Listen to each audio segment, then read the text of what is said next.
last we left our intrepid adventurers, you guys had flown to the planet of Lubao in the Kua system, having dropped off a pair of teachers, Mr. and Mrs. Musa, by contract of Sarika Mall, Dr. Batal's debtor. Everything went off without a hitch. You drop them off. You're supposed to, stick around for a little while just to help them settle in, get their house together, get their school together, install whatever that needs to be. And for 5,000 birr, that's within system. That's a pretty easy money, to be honest. A lot of easy money. Usually shipping from one planet to another is only a couple hundred birr at most. Now, whilst you were here, though, you had also received a quest from your patron, Dr. Wana, where Dr. Wana had asked you to bring some supplies to the ever-forgetful, her ever-forgetful colleague, Dr. Mustafa, that's right, here on Lubao, who, with his graduate students, were doing some research in the area about some geochemical things and some archaeological things, mostly. You had been given their coordinates, you had been given their communicator information. Last we had left you guys off, you were back in... You had split up in town, but it'll be simple enough to do what I'm about to do in a second. So, otherwise, let me set the scene.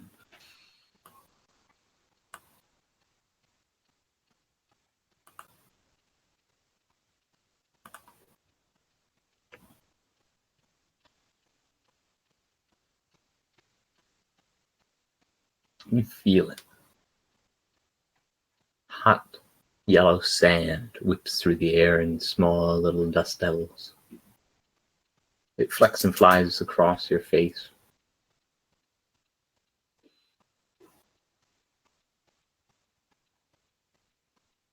All around you, as far as you can see, is sand except for direct east and direct west, where you can feel there to be, just over the dunes, some good bodies of water. The sun never sets here. Instead, it hangs low, just at the ridge of the horizon, as it continues its wide circle around the entire sky. It's dimmer here, but it'll never be night. You look back to your paperwork and scratch your head. What were you looking for again? The desk laid out before you, your different charts and papers. Pick up a compass and do a little testing. The wall should have been here. Right. Yes, that's right, the wall. You raise your finger and point over towards Arzu. You give, with your darkly toned hand, you give him a point, call him over. The scrappy-looking lad, or he would be a lad if he probably wasn't already 30, runs up. And through words you cannot hear, point towards the chart with a determined finger. You blink, and it is hours later. The sun is dimmed ever more and is off to the side, like an eternal sunset this evening seems to be. The 5 tents circle your camp, their equipment set up, their land crawler not too far away.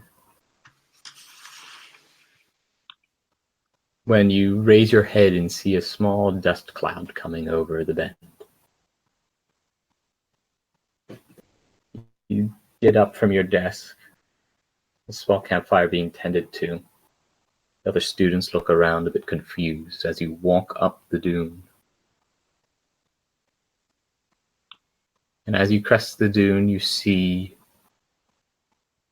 10 or so individuals riding at full gallop on the backs of the brambles, garbed and thickly in cloth wrappings, their faces concealed. But even through that, and for those that you haven't, you can tell through their tough exterior, almost plate-like sort of skin and double eyelids. These are humanites of the Ziegler tribes. And their rifles in hand make you worry. It is on this note that you, Captain Zinzi, had awoke some weeks ago. Whether this was a dream or a vision or past events, I'm not sure. And on your flight to Lubao,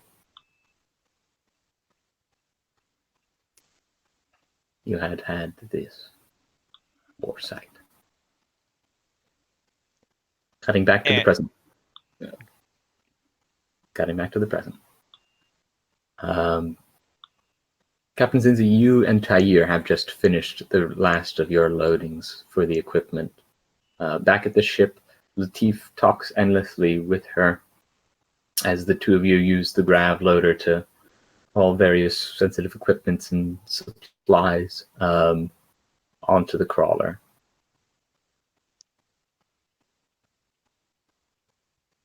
Perhaps this vision that you had probably shouldn't have given you as much detail as I did.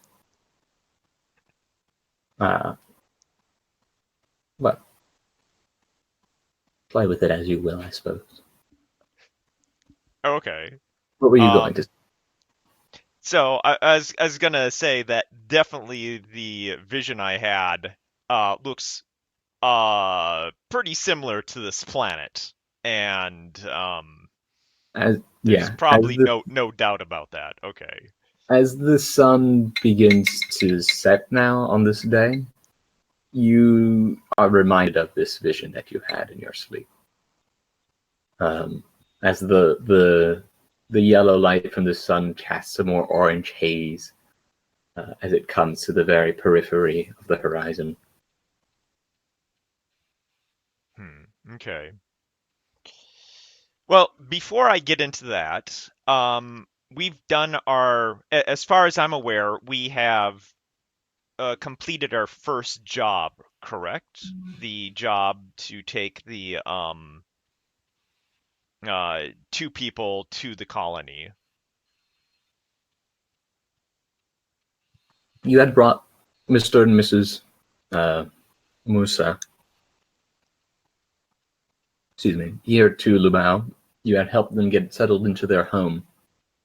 They still are able to call upon you for help with a couple things this next couple days, just to make sure that they are established.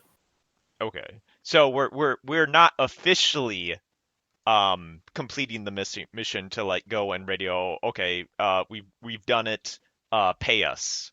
Right, not just yet. Okay. Shoot. All right. Let's see. Is Sunny around?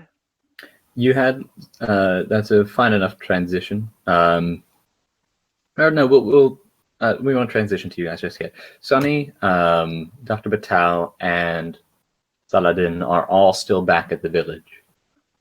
You and Tair had taken the land crawler back across the dunes to the ship. You had taken a little bit more time than you had expected because the sand crawler was, interestingly, less on fuel than it was when you had arrived at the village initially. Recalling that Tair had pulled back into Mahanji village before you guys get stopped. Okay. Taking it on a bit of a joyride. Okay. At this point where he's remembering his vision, he's going to use Latique and give Sunny a communicator call. All right. Sunny, your communicator receives a call. What range of communicator do you have? Who are you asking? Patrick.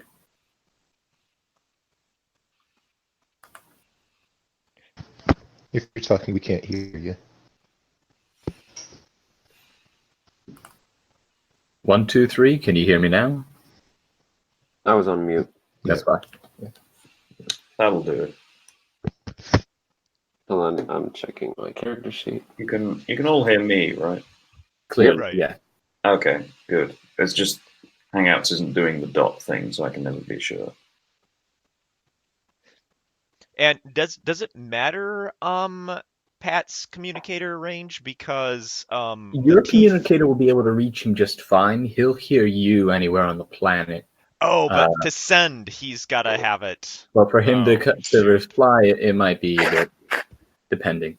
Okay. Right. I have a level Yeah. 1, which is the I most basic form. So I have a level 2. Yeah. So would I be able to respond? I'd say what's on the ship presently. I'd say a level 2 would be able to reach it. Yeah. Level 1 though, you'd be like a bit out of range. Oh, also, I've apparently taken a lot of damage recently. You had been, but that has healed since then. That's all healed. All your hit points are healed, so go ahead and Okay. bring that back up. I suggest you use those dots to help keep track. And if you would Yeah. also roll me a d6, Saladin, before I forget again. What for? This is for your radiation that you took back in like section 2. Oh, great. Either would have gone away or stuck around as it has. That radiation sticks around. Okay. It is now one permanent minor rad level that you have. It I- does absolutely nothing except make you click a little bit more than other people. Great. I thought I was going to gain 6 points of radiation there for some reason. No, you're fine. Good.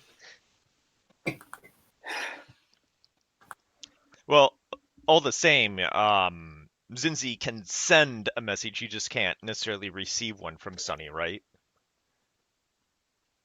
So, If you insist on speaking to Sunny, yes. yeah, okay. So, You'd know that you could talk to me, I think. okay. Well, let me send this out to everyone who has a communicator then. Sure. Hey, I am back at the ship. I was loading up to take the equipment to the professor and his students. However, I have reason to believe that something's happened to them, and it could have something to do with some humanites. So I'm thinking we probably don't want to go there alone. Could I get some assistance from Sunny and you others? That would probably be ideal. And so, anyone that can respond can respond.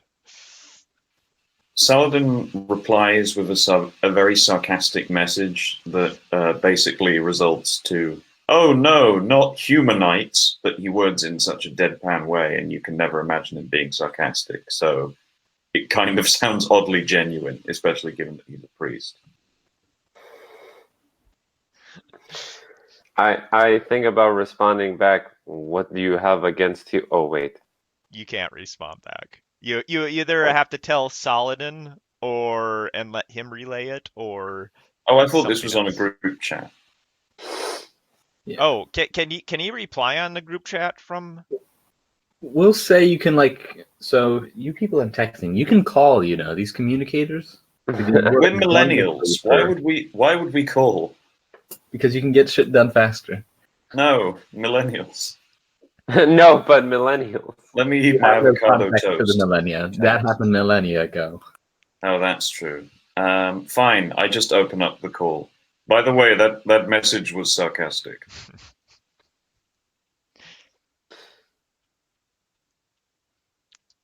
Noted. I Sonny sneaks up on Saladin. Okay. crack. No, I will. Well, hang on. Who has the land crawler? I believe me and Tyre had taken it. We will drive back, pick you up, and then Yes. we'll head on over. Can I Is- meet you guys at the that parking lot we dropped you off at? You take me to the best places, Captain. I'll be there immediately. So Zinzi, is Tyre still around to drive back? Yep, absolutely. Okay, so I guess we'll get back in. We'll drive there. We'll come back to the ship, get the equipment, and then we'll go back. Hmm. Did we get to take a look around the Emporium last time? I think only Captain Zinzi and Dr. Batal poked their noses in when they were picking up groceries. But if you would like the chance to do so, you're welcome. I might want to do a quick whip around. Saladin has his aesthetic, but at the same time, he's also been badly injured recently. So he's thinking that investing in body armor might not be a bad idea. So, is there any body armor at Matil Hamila's Emporium? You come into you enter Matil Humilia's and take a look around. It's a pretty regular general store. You see tons of food and just ordinary equipment on hold. A stark lack of weapons and armor, though, at least not immediately obvious.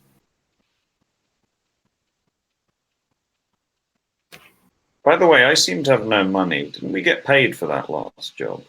You haven't completed that last job just Oh, yet. Great. Oh well, in that case, I just. What's my impression of Matilda Hamila? She pokes her head around one of the bookstores and sees you perusing. Zenithian woman, at least given by her timbre, with a almond eyes and tan complexion, though fairer than others who endure this sun this close.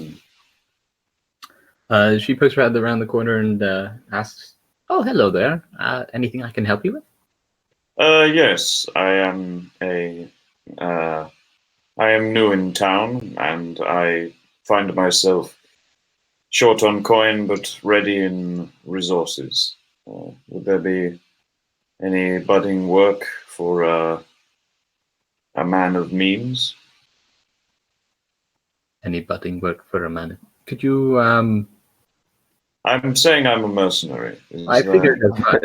Yes, I am. The I'm rifle on your perfectly back fine. that away. Yes. I'm perfectly fine enacting violence on people if you wish, in exchange for coin or resources. Okay. I don't have any enemies currently that need assaulting.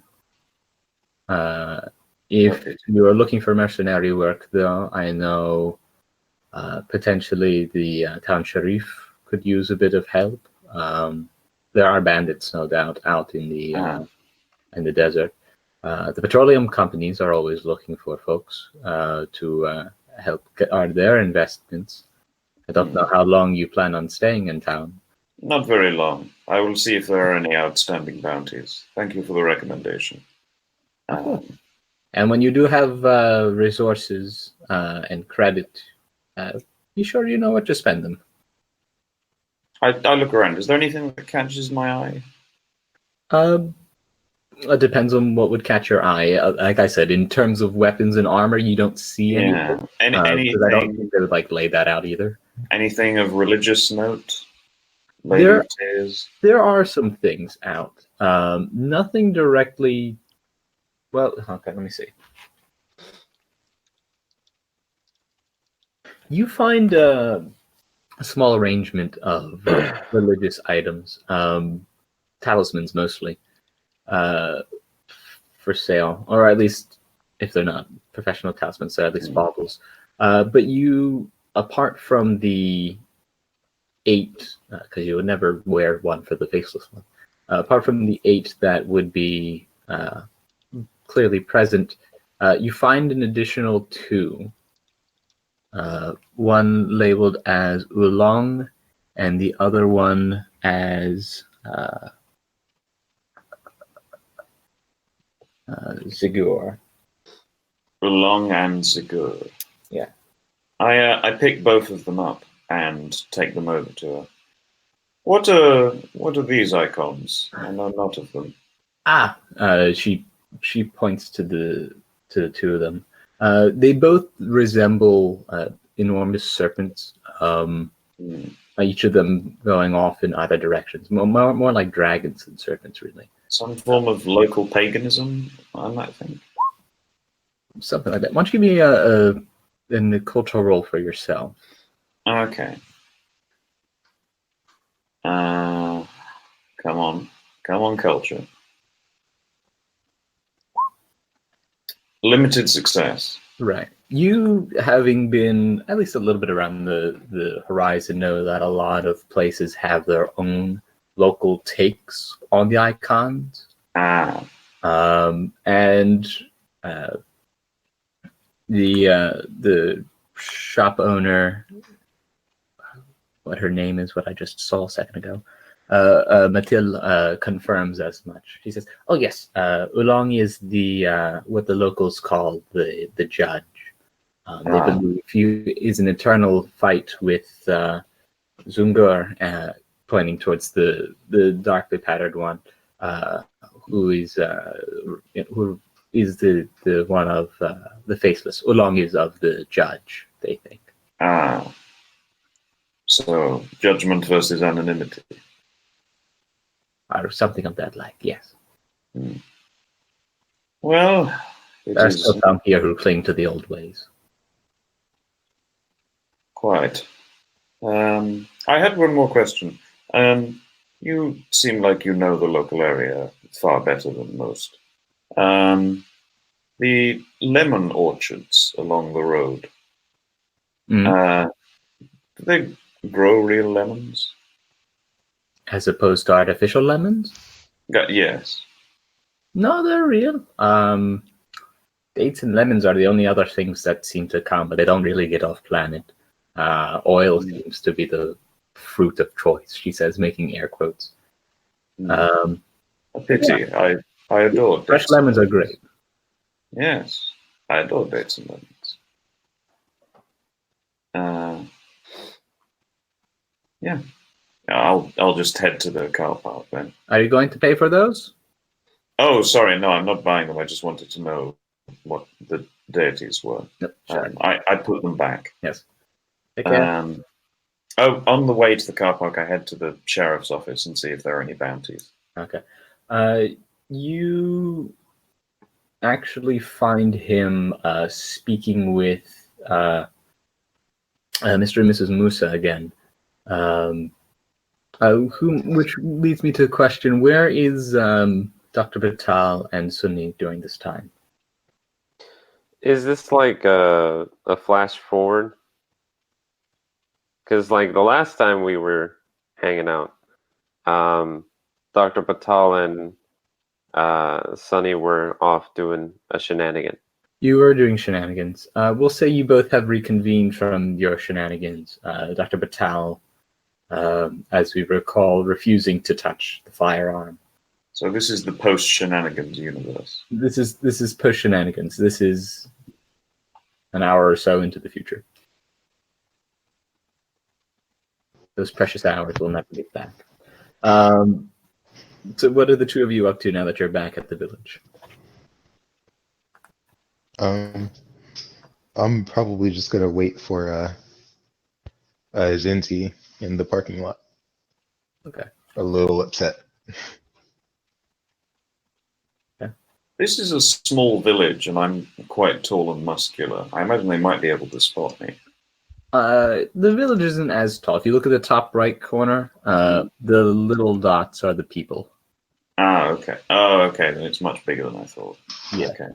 Most buildings here are 1 or 2 stories, but you're not Yeah. going to be. You're not in Tiny Town. Where's Tiny Town? I want to go to Tiny Town. Anyway. Or the horizon. I'm sure it's out there. Yeah. That's pre-shenanigan. We won't get to that in this section. Okay. Okay.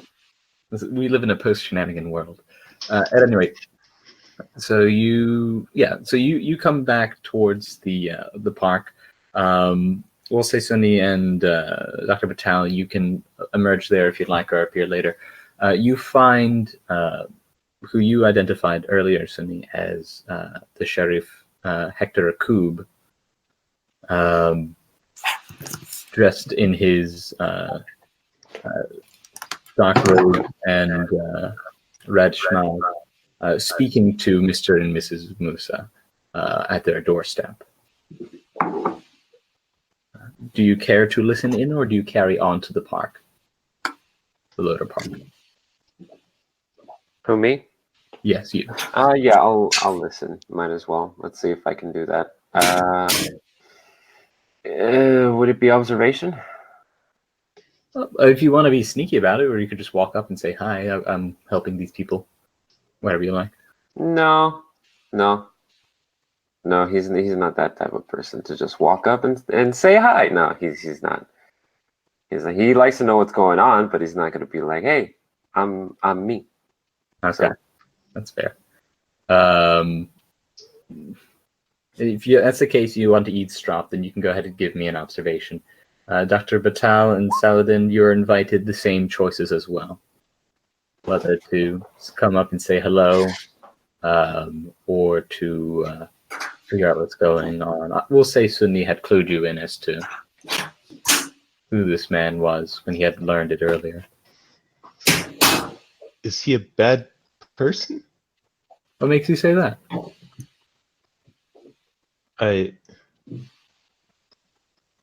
Why do we feel the need to listen in?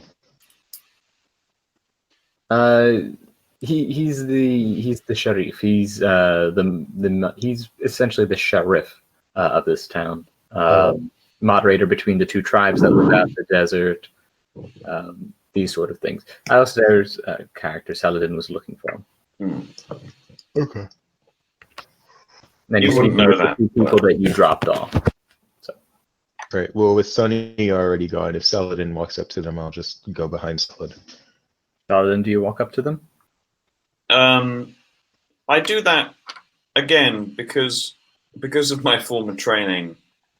Saladin always does this odd thing where if people are talking, he waits just at the point of the perimeter where they can't easily notice him, kind of like a Catholic priest waiting at confessional. That sounds like an observation check for me then. So your compatriots feel much more like waiting in the wing and listening in than stepping up. Dr. Batal, I leave the rest to you. What do you say? Then I somewhat loudly say to Saladin, "What are we doing? Why aren't we just going up?" Oh, hello, Doctor.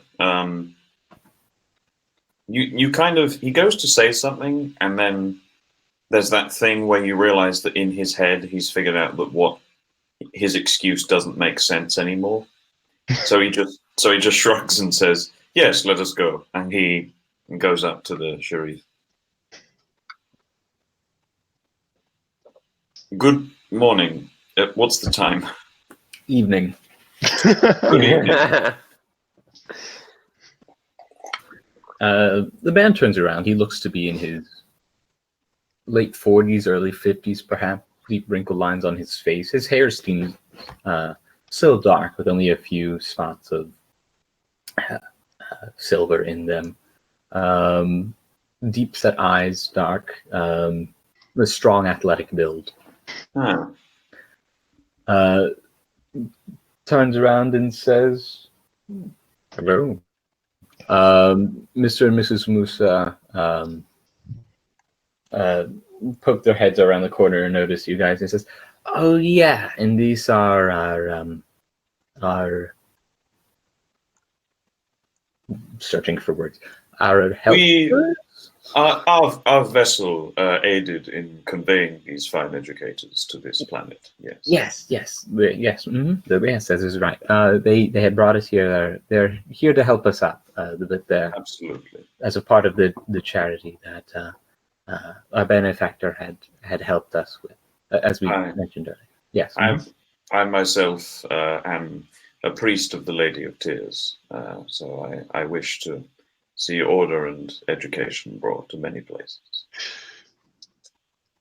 Did I know this information beforehand? You say to yourself. I'm just so shocked at hearing you say that. I'm just trying to leverage the priest thing to see if the mayor, if that impresses the mayor at all. Well, you're a little bit out of practice there. This is true. You can't unpriest me. I will always be a priest. Well, you can unpriest people. The courts have something to say about that. Yeah, but I didn't do anything wrong. It's just my dad was killed. And I murder people. No, go ahead and give me a manipulation roll, Saladin. You can add reputation if you'd like. I don't think there is a religion skill. Did you mean culture? No, I don't think I did. Manipulation, I think you said. Oh, manipulation. Sorry, I thought you meant religion. Okay, that's not bad. That's a solid limited success. If you'd like to pray to the icons to raise that more, or would you like to keep it as is? I'm fine as is. Sure thing. He regards you up and down and nods. He leans a little to the side and sees the stock of your Vulcan rifle over your shoulder. He says, "And I trust everyone's getting the good word then." Well, I am sure you know the tenets of my icon. She seeks balance in life and in death. I've heard that there are bandits plaguing the nearby region. Plaguing is a strong word, and they typically keep to themselves. Let us... excuse me. My name is Hector Akuk. I am the sheriff, the moderator of this village. Saladin al-Salah. A pleasure to meet you. I do love the fact that I made my name before realizing what it meant translated, which is warrior of God. I know, and I've been waiting for you to find out.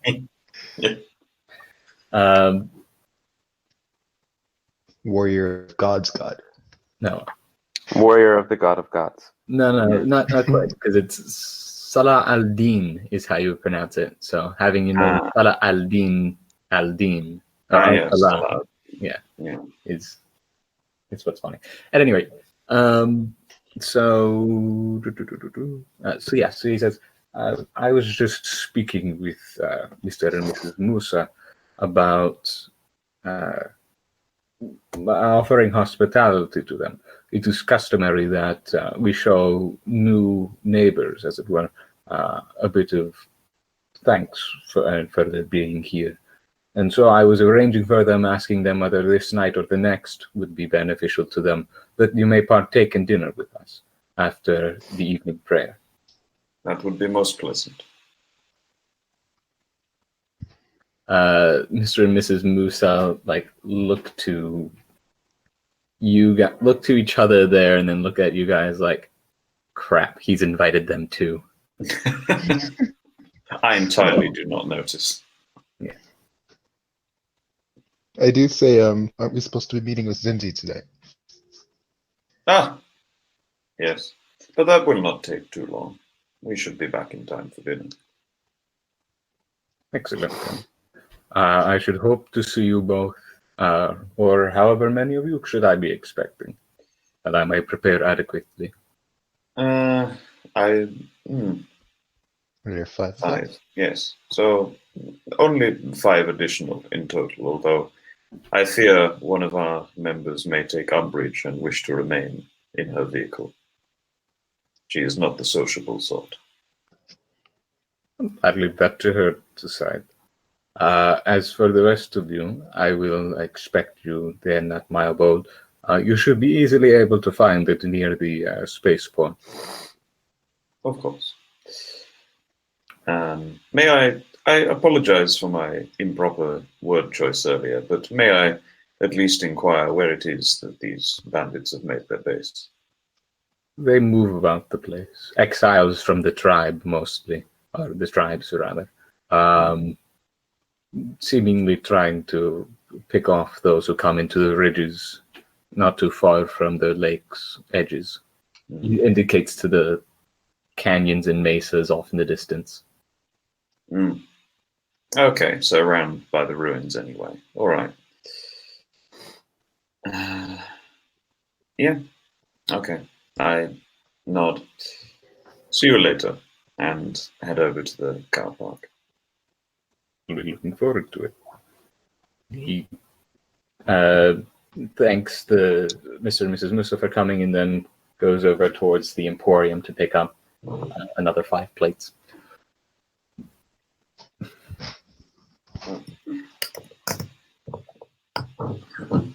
Okay.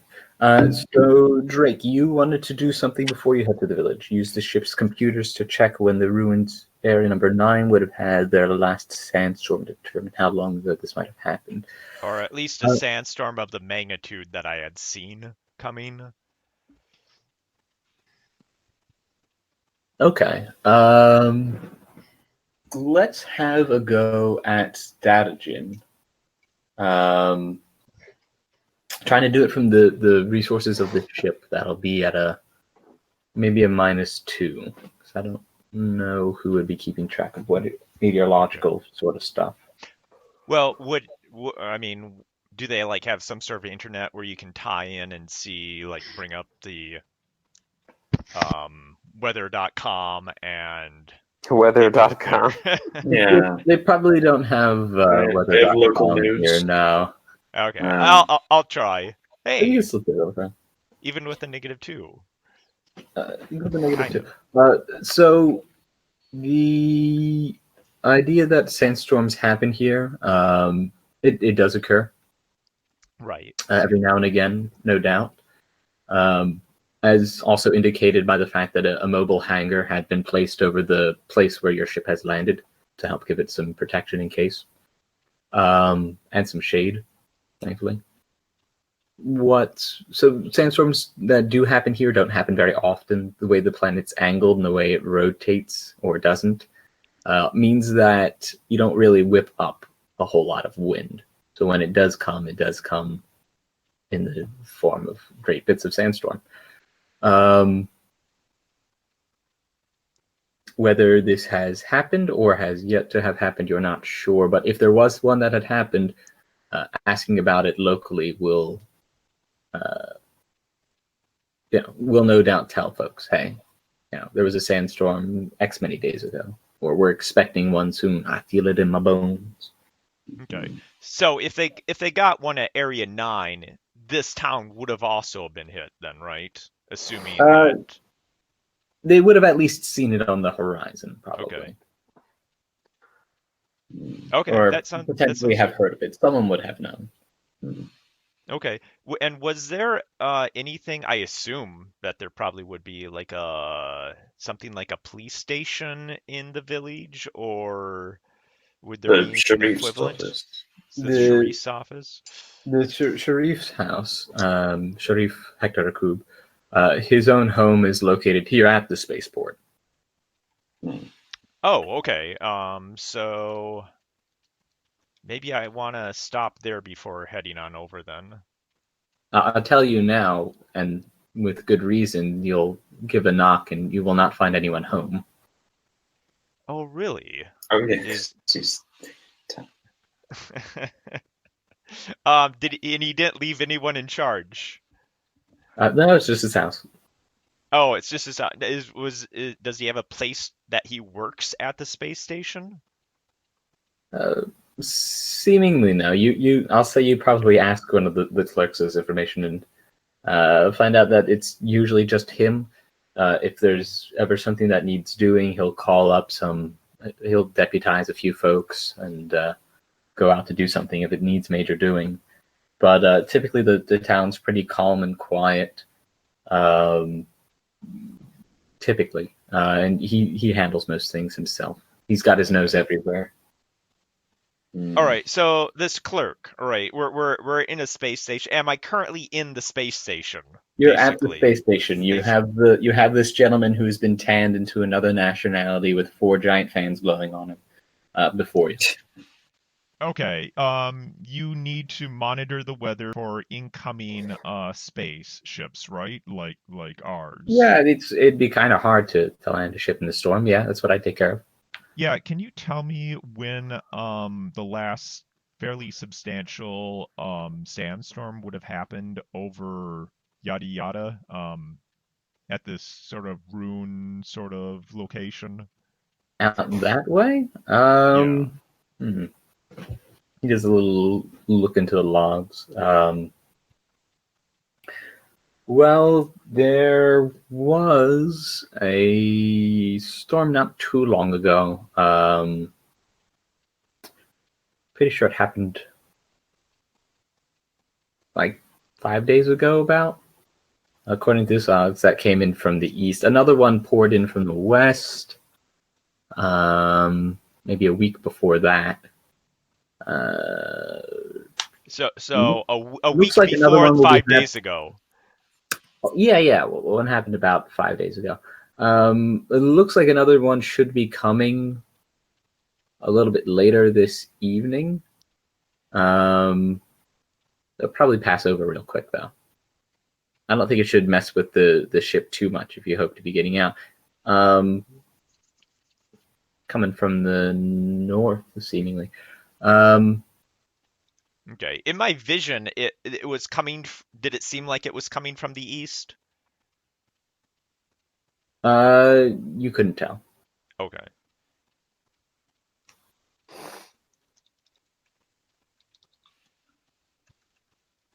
And what do you know of the humanites in the area?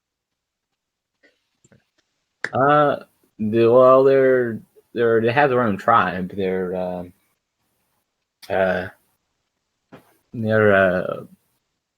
Zinger, as it were. They're real. They must have been here probably the longest of everyone because humanites that adapt and whatever. But like they're really something to look at. Real thick skin, like double eyelids and stuff. They're like built for this weather. They're one of the two tribes out there. They typically keep to themselves unless they got something to complain about with the petroleum companies or fighting each other. Are they kind of nomadish, or do they have a location they stay within? Oh, nobody's gonna. I mean, everyone's got like their space, but they're all nomads out there. There's not going to be anything else really on this spit of water out here, or maybe the other city, but that's way too far off from here. Okay. So they could virtually be anywhere that everyone else isn't. All right. Well, I'll have to work with that. Thank you. Well, within reason. I mean, I'm sure they're not going to go over to the south hemisphere. That would just melt. They have like their territory that they patrol and all that, but like they're nomads. They do. Can you mark their territory on some sort of map for me so I can? I have no idea what that is. He like takes his finger and indicates everything to the right of this lake here, of the Crystal Lake. It's like all the stuff out that way. Okay, let me look at that here quick. I don't know. Them and the Berry are always going at it about who gets to take their dromedons to the watering hole this time, or to the groves, or what. I really don't know, man. It's as much as I do. Okay. That way. Well, at least that gives me some sort of idea. Thank you. Well, you're not headed out that way, are you? Yeah, there's a professor and his students out that way that we're gonna deliver some equipment, but it doesn't sound horribly positive. Basically what happened is the benefactor, or the person that we are delivering this equipment for, she had gotten a very garbled message saying that these humanites were coming, and she hasn't heard anything from them since. So we're going to bring this equipment, and hopefully they'll be around. But in case they're not, I'm trying to have some sort of backup of where we can look for them. Oh, you might want to talk to the Sharif about that then. I don't anything that you want to tangle with the tribes would be bad. You know, once you mess with one of them, you mess with all of them, sort of business. Well, I did And stop. he's like moderator here, so you should really try to talk to him first. If you can find him, you'll probably find him in town. Oh, back in the village. Yeah. Oh, okay. Well, I was heading that way. Well, thank you. Yep. Oh, yeah, Zinzi will now head out. All right. So when does the walker get to town? Yeah, we'll say it's at this time that the land crawler arrives. Does a nice little turn and then stops in its stop in a hockey stop a little bit better than it was last time. The equipment's all been piled into the open back. Large crates tied down, secured, fastened. The lot of you move from your shade quickly to the vehicle, avoiding the, although dimmer, still ridiculously hot sun and sand. Is there any form of like a top canopy or side plate that Saladin could sit on?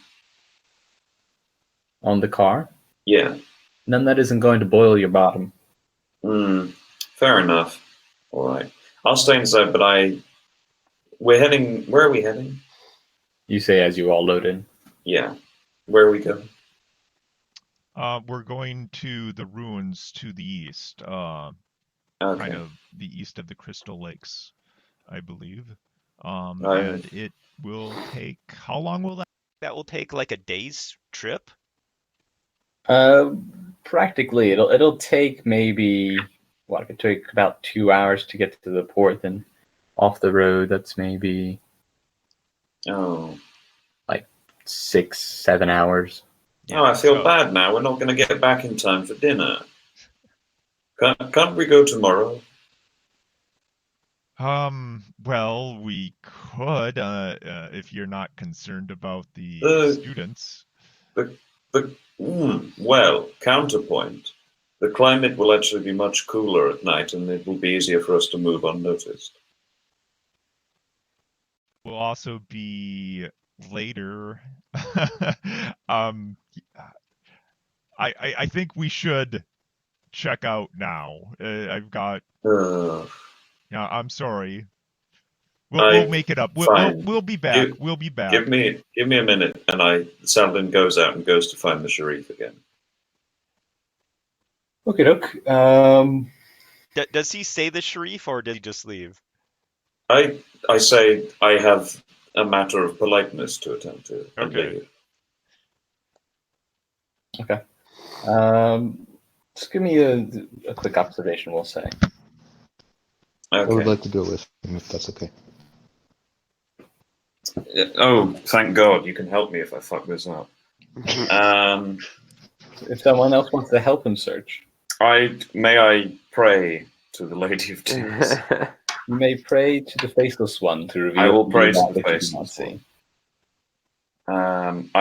Fuck you, the Faceless One. What have you ever done for me? This is why you don't get. This is why you don't get things revealed. Dr. Batal, help. Yeah, you take a look around and return to the land crawler defeated.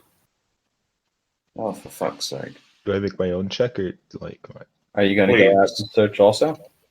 Yeah, I tell Dr. Yeah. Batal that I wish to let us apologize for missing dinner. All right, go for it. Yeah, you're searching around, and then you remember that uh, the Sharif had said that he was going to pick up the food and then head back to his house to prepare for it. And so you think that if he isn't, which you checked at the Emporium, and he's clearly already finished. So you imagine he must either be on his way back or at his home. And it is at this time that I'll say, Captain Zinzi, you receive a phone call. Oh, interesting.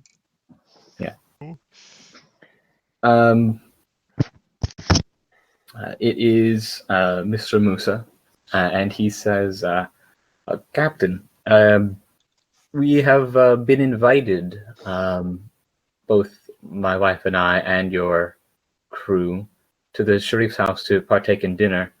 That should be in about probably another 2 hours, I think, is sunset here. What is it? Yeah, I can't tell. The sun doesn't go down. Okay. About 2 hours, I think. You having, I believe, that land crawler still. Could you take us over to the spaceport that we could have the dinner there together? At the spaceport in 2 hours. Right, when I'm sure he'll be prepared for us, maybe? Okay, so If we leave right now, we would be there in Yeah. 2 hours to have the dinner. Yes. Oh, yeah. yeah, sure. I'll pick you up. Oh, also, he says it in a hushed tone. Would it be possible to have someone else drive?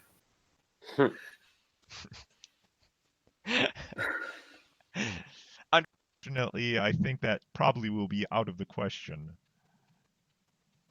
But don't worry. We'll make sure that you're secured. I have a total of 6 in pilot. I know Just you offering that up. There's like a conversation going on in the background. Are you really sure? I mean, our only, at least for the ride back, then we want to make sure that we our stomachs aren't upset when we return. That might be a little bit tricky because while I can probably get you to the spaceport, we have to go and check in on some other people who could be in danger. Check in on some other people? Yeah. There's a professor and his students who there's reason to be concerned about that are working on the ruins to the east. Unless you would like to join us. Well, we have our obligations with right. With the Sharif. Would be very rude for us to go back on those. They've been rather hospitable. Well, maybe the Sharif would let you stay with him for a while until we get back, or you could catch a ride back to the village with someone else. Okay. Text line appears of Mr. and Mrs. Musa will remember this. Appears. Am I back at this point? Are we back? Yeah, you're back at this point. Why are we sitting around? What's happening? We're going to pick up Musa and his wife, and we are going to take them back to the spaceport since we're headed that way anyway. Yes, and then we can have dinner at the Sharif's house. That should be fine. Yeah. Terrific. Are they anywhere around? Can we see them? I mean, I know I don't see shit, but can anyone else? You'll be able to pick them up at their house. They said in 2 hours, which, well, unless there's anything anyone wants to muck up about in the meantime. Oh, I thought the dinner was going to be at 2 hours at the spaceport, and we're 2 hours away. Yeah. That's what I thought. Yes, excuse me. So yes, you're able to pick them up. They're ready in about half an hour. You pick them up. You guys begin your drive over.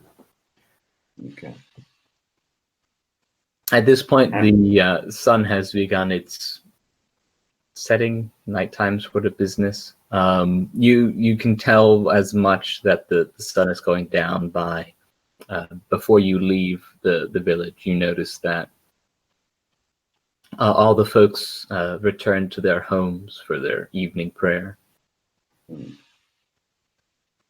You load up, head out.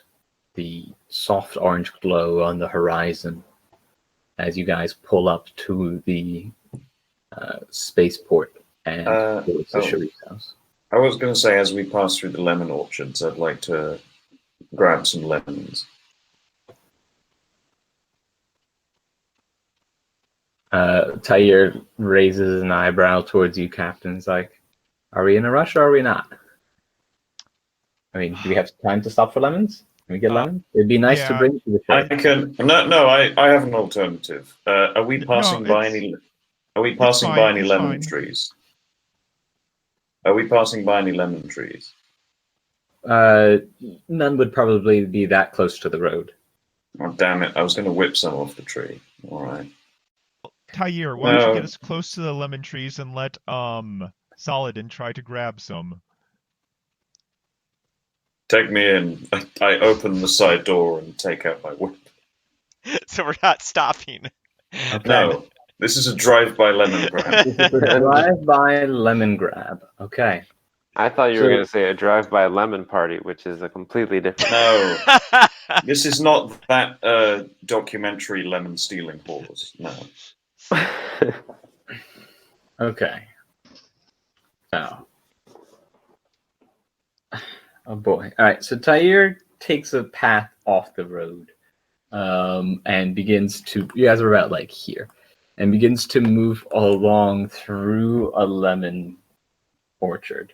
Okay. You roll down your window, much to everyone's dismay, as the heat pours in instead of the nice air conditioning. I mean, if there's the option that I can just grab them instead of whipping them, I'll do that instead. It's a tree. Okay. Some of them may or may not be thorned. Hmm. You're in a moving vehicle. There's sand and stuff thrown around. So I'll stick to the whip. Would you consider that melee or ranged combat? this would be a melee attack. Okay.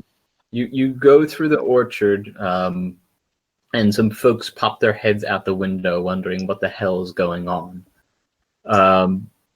You go ahead and give me a melee attack. You're going to be doing this at a negative, like, 1 for your driving, 2 because you're whipping a tree, 3 because you want to catch a lemon. Okay, at that point you've reduced me to 0. You have, okay, well, melee combat is what? It's My melee combat is 6. So how does that reduce you to 0, my good sir? Oh, okay. Oh, so do you just mean I have a negative of -2? -3. -3. All right. Okay. Well, here we go. Okay, apparently that's invalid. Did you add the minus into the negative section? I did. I realize that now. Okay. Hey! Hey. So, despite all of these factors, you lean your body out the side of this vehicle. Take your whip, give it a couple swirls in the air, and slash at the lemon tree. Lemons fall, and with a quick reach, you manage to catch a small handful of them as the rest scatter into the dust behind you. Terrific. The orchard farmers run out and shout profanities and throw stones at your land crawler as you speed past. Go, go, go! I shut the door.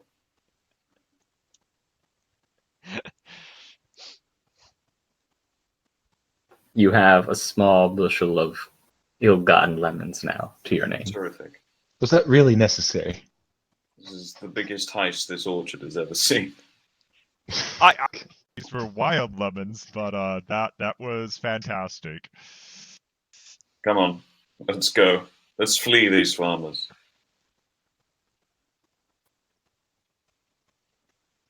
And you do.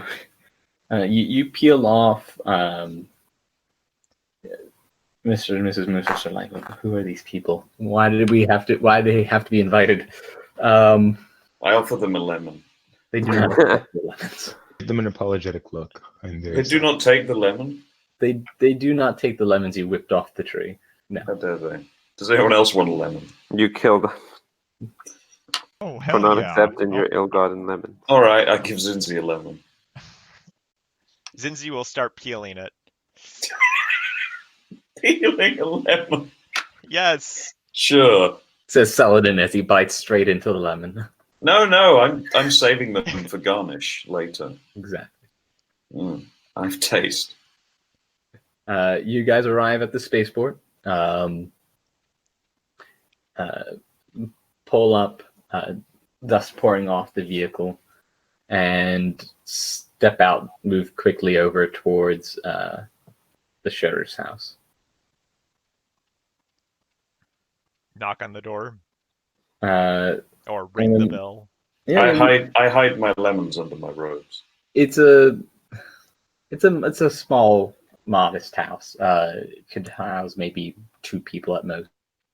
But it has established outside, and you can see around as he calls you to the back, a bit of a picnic area in some shade by some olive leaves,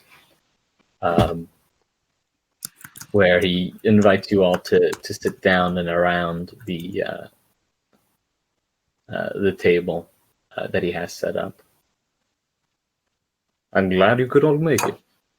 I apologize if I have to pop in and out. I wasn't quite finished preparing everything. Not at all. Please, take a seat. It would be very good to get to know you all. Would you care for a lemon? He says, where are you pulling this lemon out from? From under my robes. He raises an eyebrow and says, I imagine you must have more than one. I pull out another one. He opens his mouth and closes it. There's a smile. He says, would you happen to have enough to make some lemonade? Ah, great minds. Yes, I believe so, although I've never made it before. Allow this for me then. He hands you a press, and the two of you, you guys set yourself down around. Some food is brought out, most of it made from the local delicacies. Is it like that scene in Ghost, but it's just me and the Sharif with the lemon press? It is not like that. Okay. Sorry. No, it's fine. No, it's not quite like that though. You guys all sit around this low-seated table. You guys are on cushions on the ground. There's a little bit of a barrier against the sand, but otherwise you have this tarpon canopy and these olive leaves vines giving you cover above. You all sit down and look to one another as dishes are brought out. Some dolma, which is olive leaves filled with filled with rice, Lemon? cooked in vinegar, and other things of local custom, rice and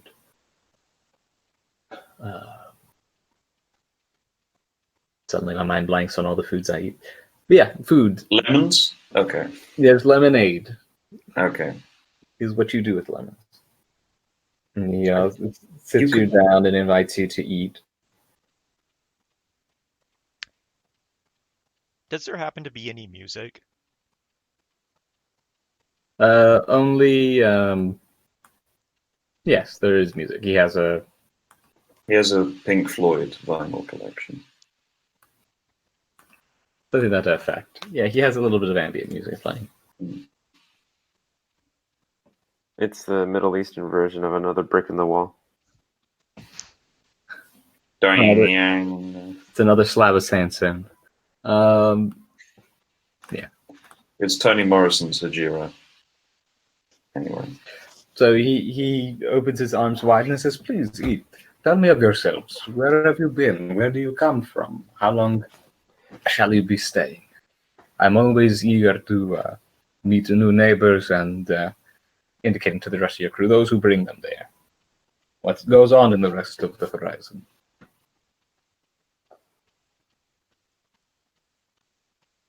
Well, we came from Kua.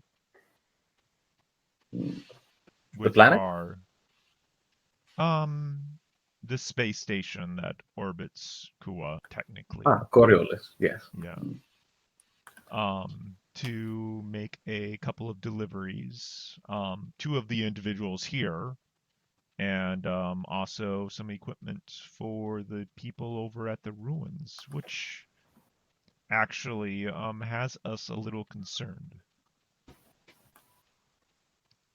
He stops mid-sip in his lemonade and wipes his mouth as he puts the cup down. People from the Foundation, I imagine. A Dr. Mustafa. That's what it was. Correct? Sounds And correct. his students? Yes.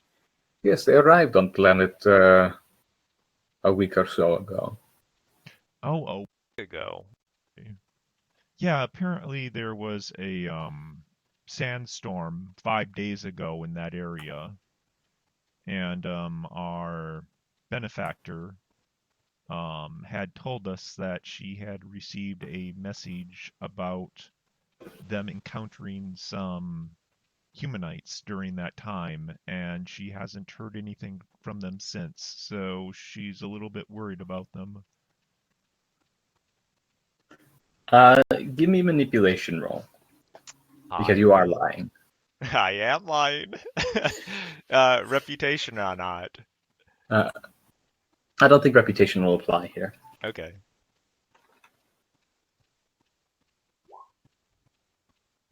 Yeah. He leans in, Jesus. gives a look of concern. He says, "Oh, really? I was not aware, firstly, that they had such powerful communication. But what's more is that they have been attacked, you said, or just had some trouble with, or I'm curious as to what you and your equipment comes in with this." And then he looks over towards Sunny and Saladin's armaments and considers the word equipment.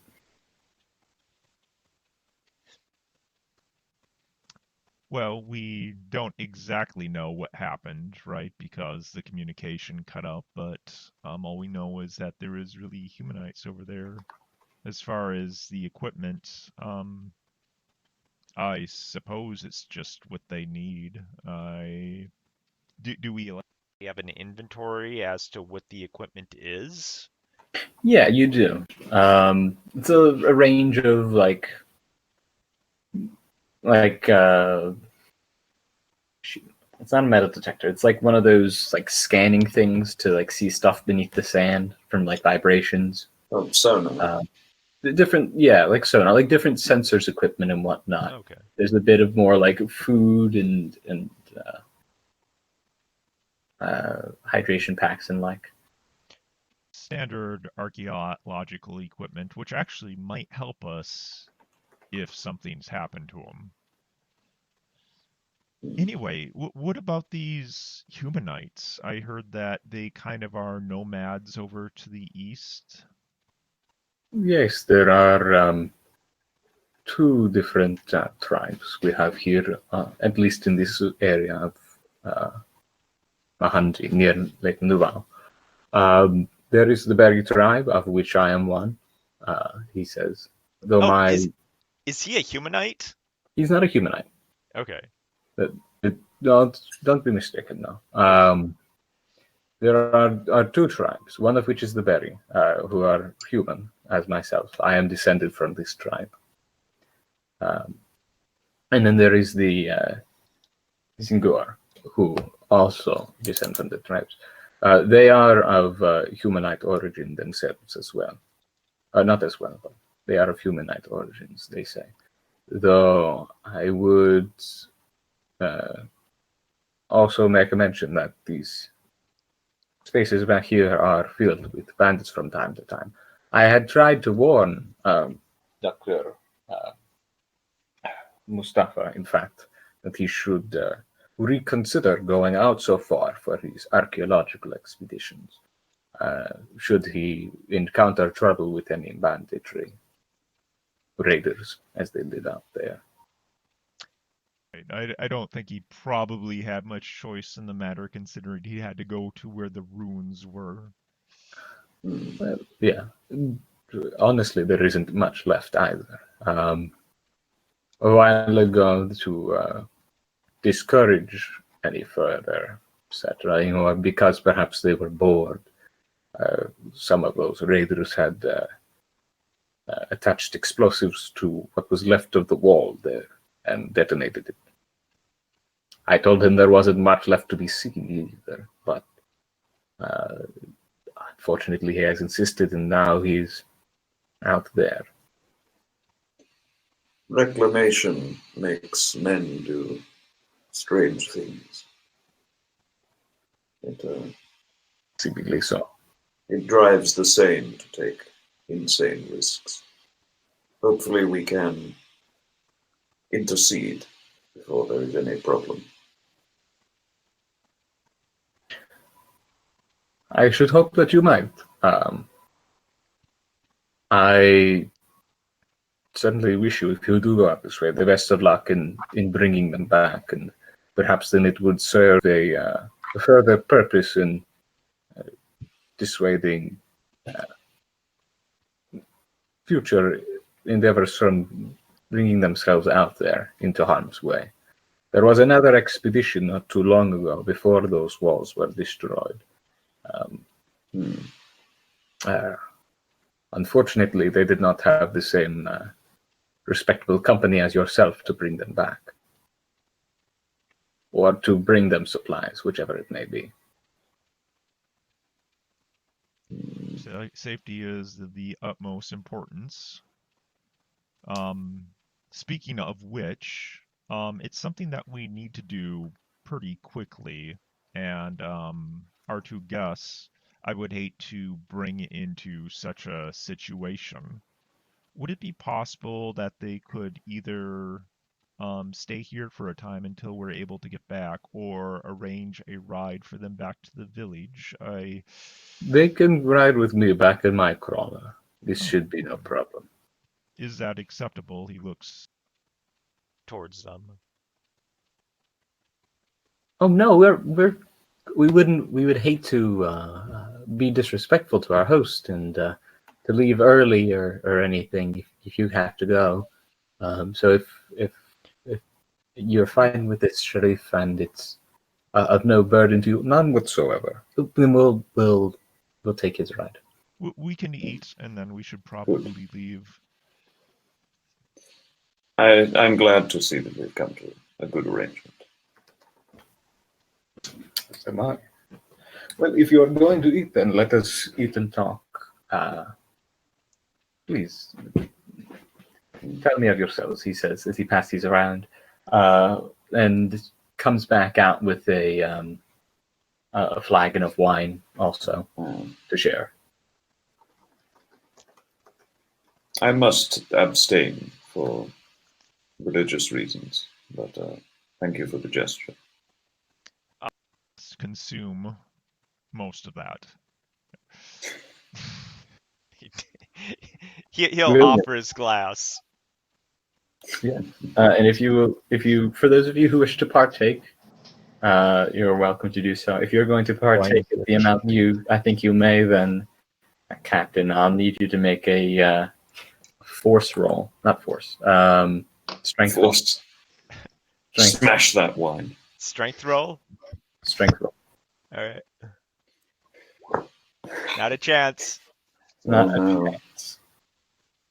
We got a 6-hour ride to get out there. He's not, and being on a jostling hot sand crawler. right. Yeah, well, he's in his suit, his environmental suit. So, How well does that protect against drunkenness? now, against drunkenness, probably not all that well. Just against the environment and the heat. I mean, I'll ask you if you'd like to pray to the icons, but that's No. the kind of The, answer to that. the answer to that is generally going to be no. You have a apart from the nice warm heat of the place, you have a nice warm feeling in your belly as well. Would anybody else care for some wine? Me. And will you partake Whoa, at the same Doctor. rate as a good captain? Probably not, just respectfully with dinner, because there's nothing wrong with me drinking wine. I'd say to Saladin. Yeah, no, I know. It's the drink of the Dunson. I was I thought you were just going to start tanking it, and Oh god, no. I have claws. He says as he sticks out his finger. And you, Sunny? I will sip. Okay. The rest of you who enjoy it. Tair certainly take her unflagging. I'll spend a darkness point to see if she drinks more than she should. oh great. Well, at least I can drive. And she has only 2 for strength, fellas. Oh no. Same as me. Okay. I So guess I'm driving. She enjoys her flagon as well, and her warm social personality gets even warmer as she like nudges Dr. Patel. Like, Dr. Patel, you know you're always so stressed out. Here, drink some more. You need to loosen up a little bit. It'll be 6 hours before you get there. We'll be fine. I'm getting a call from my mom at the moment. But I will say, no, I think I'm okay. Maybe you should slow down a little bit, though. You are a driver, after all. I am fine. I have done this before, and I am. And it worked out so well when you did. Yes, it did. We all arrived there quickly and alive. Thank you very much. We arrived upside down. We arrived right side up. Perhaps you were laying upside down of your own choice. And I think Oh, yes, entirely by my own your lemonade is a good indication of how goods I. Yes, that's a real word. Yes. She takes another sip. You're embarrassing yourself. I take it away from her. She does not let you. You are not my dad. I wrestle it away from her. She will fight you off. Sure.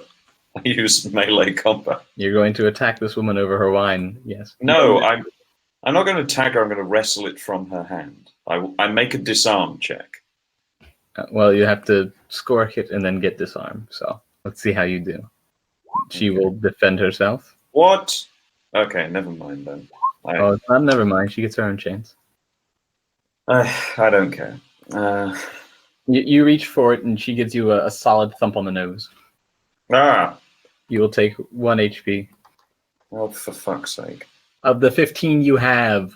Yeah. Fine. I will drive. Fine, she says. I'll drink more then.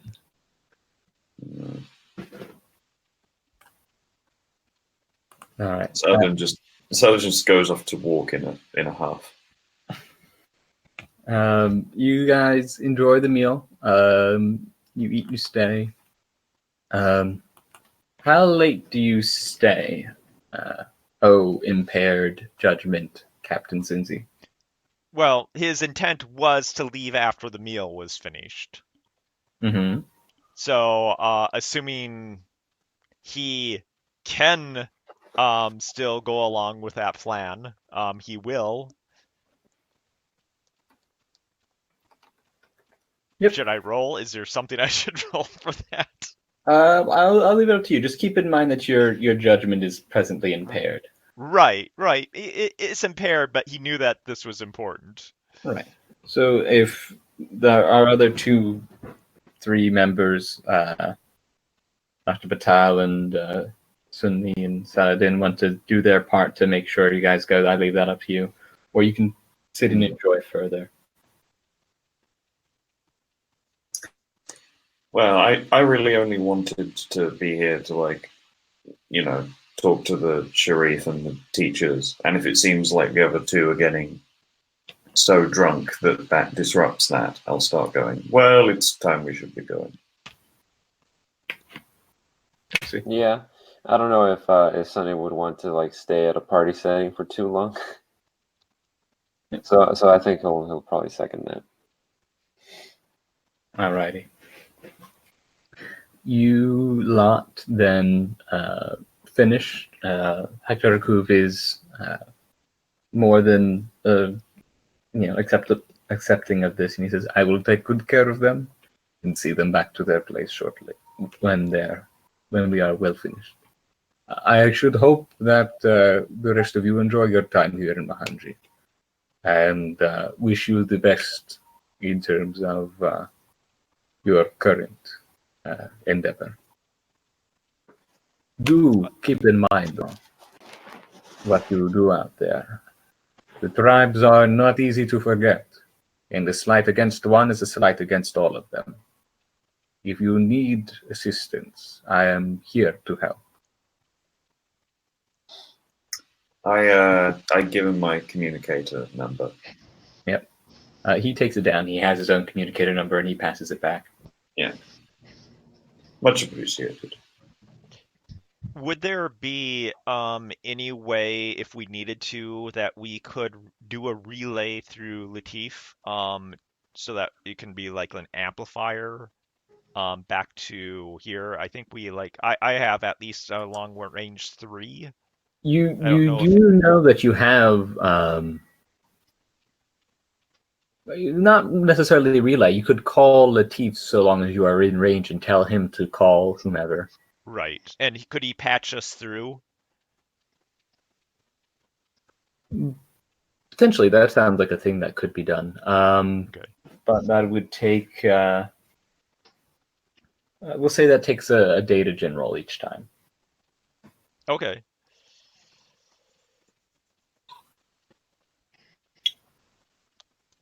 Okay. So with that, then you all load up, head out. If you don't have any more questions for the Sharif or your charges. I ask if there are any specific bandits that there are bounties for. I don't think I ever actually asked that. He replies with, honestly, no. Those raiders who are out there are usually either exiles from the tribe or those pretending to be as much in order to carry out their actions. Were you to go over there, I would advise against it. They are well set for ambushes in this sort of way. And what's more, I'd rather keep such things at bay. They have not posed any troubles for these groves or for the village. And so if they means to stay out in the rocky hillside, I would rather they do so. Of course. I bid him and the teachers good night and begin. I attempt to pick Tair up and take her back to the crawl. I can walk, get off of me. Can she walk? Yeah, there's a little bit of sway to it, but yeah, she's fine. All right, I prevent her. I'm there to prevent her from falling over then as we walk back. Yep. And a lot of you pile into the sandcrawler. And you take the wheel then, I suppose, Saladin. We'll see how your own driving goes. Okay. And with that, you guys begin your long journey east. Do you need me to make a pilot check?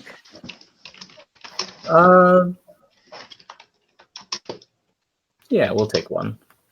Sure. Hey.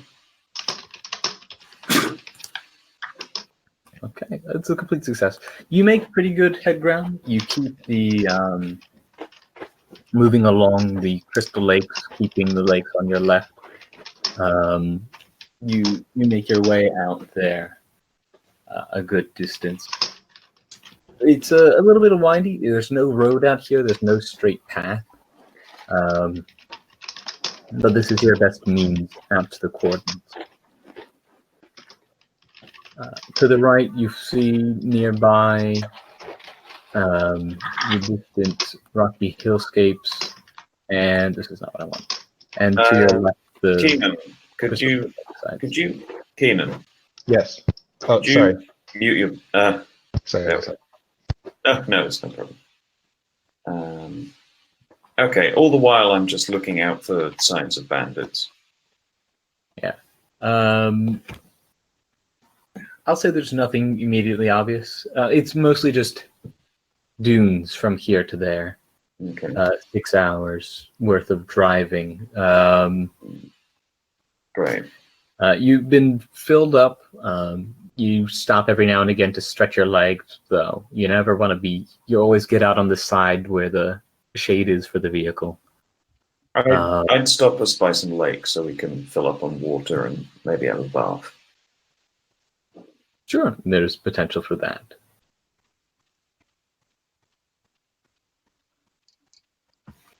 Does anyone want to say or do anything during this time? Maybe when we get out, Zinzi will approach Sunny.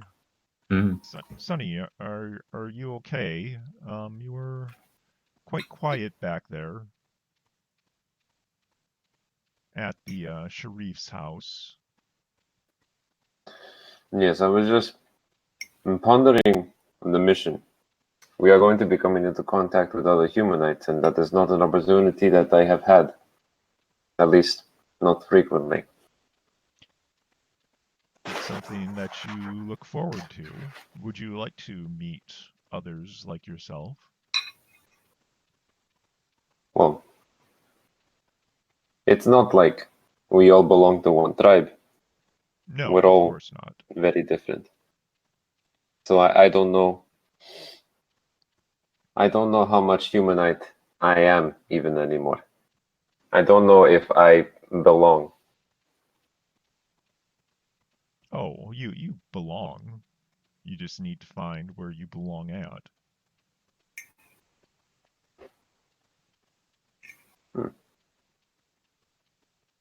Thank you. I'll try to keep that in mind. Let's take this quick reminder, or moment break rather, to have everyone just do a quick reminder. Tell me who's your buddy and what are the relations with the other crew. Just go through real quick. Keenan, if you'd start us off, please. And we'll continue down the pattern as indicated by Roll20. Yeah. So my buddy at the moment is Sunny. I did not think to change that at the start of the session. There'll be no changing of the buddies for now. Okay.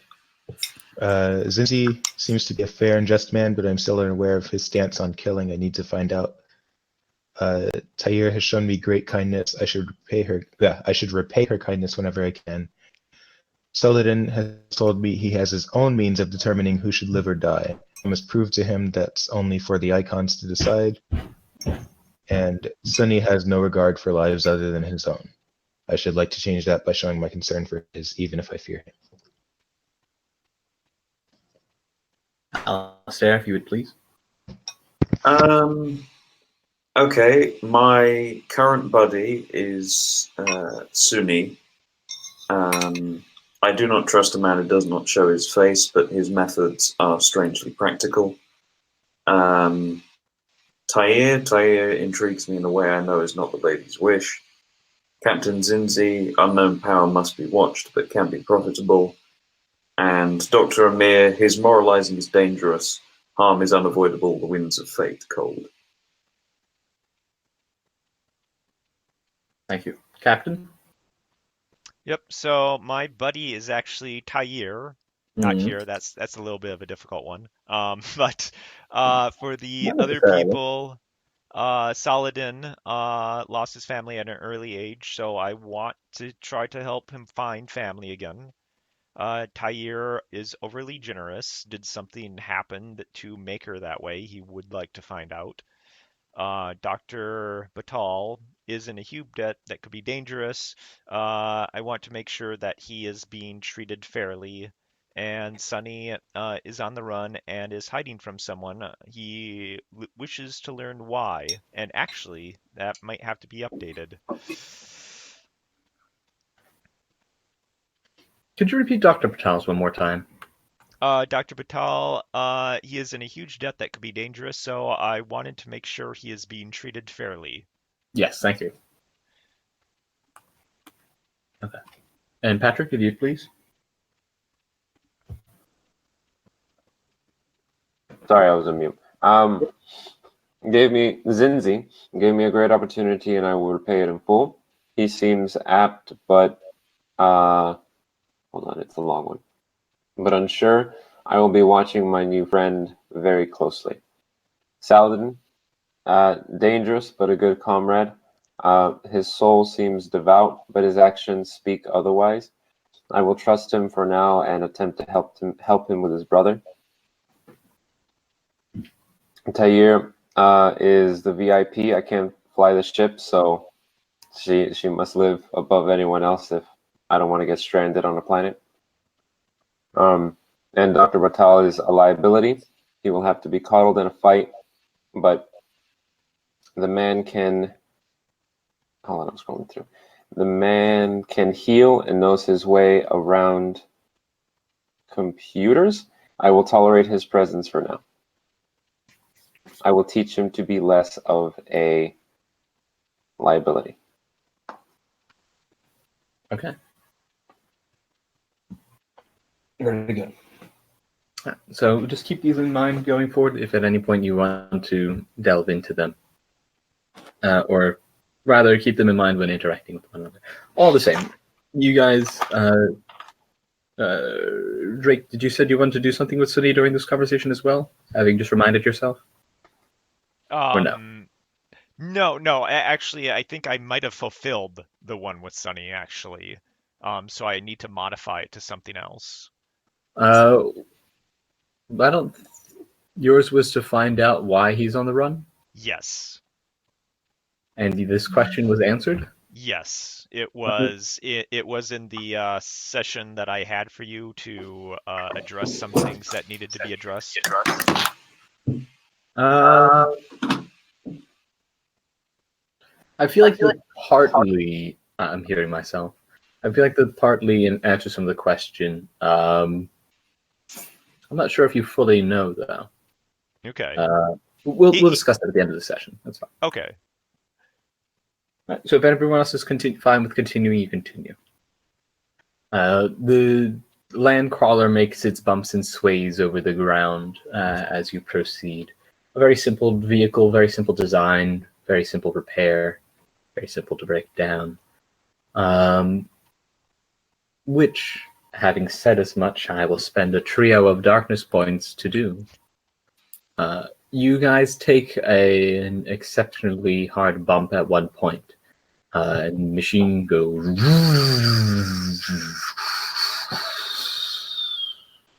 as there's a pop and a snap, and great gouts of steam roll out from the hood of your vehicle.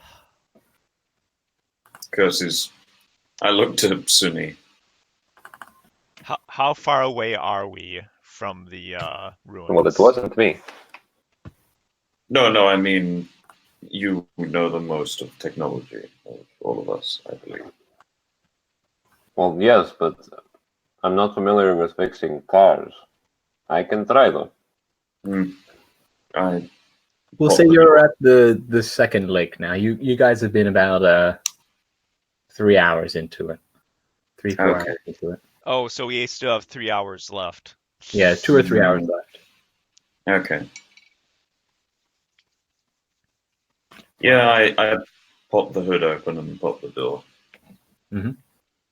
You take a look around, Sunni. Tell me, of the equipment that you had brought with you, did that include your tools? Yeah, I think I'd left behind pretty much just the new gun that I got, so I only have like the light pistol and everything else with me. Okay. If that isn't already marked on your sheets, gentlemen, please do so now. What it is you brought out with you, Oh, what we're carrying? what you're carrying. Ah, You can carry twice as much as your strength. Well, we have the equipment in general, right, that we're delivering, but then we also You just have the the stuff equipment in general on that you're us. delivering. They are Okay. taking up That's the in space the in your van. box. yeah. Yes. Okay. I have brought my Vulcan rifle with me. Cool. So Sudha, you take a look through, and you don't typically work on motor vehicles like this, but you're not. You have a mechanic's eye when it comes to figuring out what's broken and figuring out how it works and how it can be fixed. So, why don't you give me a technology check? I believe your tools give you a +1, if I'm not mistaken. Well, these are the tools that I got from Captain Zinzi, I believe. I got them from someone else. These are not my own tools. So What's the name assuming of the tools? I think there was. They may be Oh, Dr. Patel's tools. yeah. oh yeah, And you guys are also welcome. Don't forget to bring any of the group gear along with you. I would have Some of these taken things the might- compass from the group gear. Be helpful. Yeah. I did The take compass, I believe, is a light item. Yeah. Does that mean it weighs 0? That would be tiny. Yeah, we'll say it's a tiny item. I'm pretty sure. So that means it weighs nothing. Anything that's tiny or light, I think we'd want to just take simply because. Yeah. Tiny means it doesn't weigh anything. You can carry seemingly an unlimited number of those things. Light means that it weighs half as much. My Mercurium sword is light, for instance. Right. So that weighs half of one of these points that you have. 2 light things equals 1 point. A heavy thing costs 2 or more, depending upon how heavy it is. I believe you were saying something there, Keenan, but I couldn't quite catch you. Oh, I was just saying I brought the proximity sensor and my communicator, and that's all. So it says an advanced tool is used to repair items, but it must be used in conjunction with an advanced spare part, which I did not bring because I don't have one. Okay. Would the crawler have spare parts in in the boot?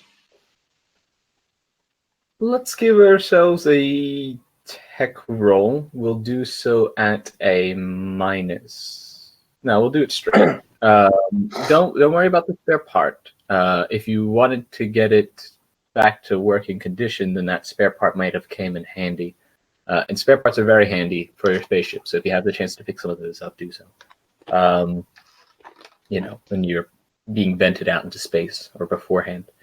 So go ahead and give me a technology check to see if you can fix it. Use the plus of your tools. Anything that we can assist him on would be good. If we need to roll before him, though. Do any of you have technology? I do. Does okay. anyone Who else else has technology that wants to help? I have the reverse of technology. Okay. So it's Tair, I know, has technology, and she'll certainly help you. Though your intoxication still lasts. Okay. She 3 is hours, smashed. yeah. Yeah. So their help will not be very helpful at this point. So you're relying on yourself. Certainly. All right, I'll just roll straight then. Yep.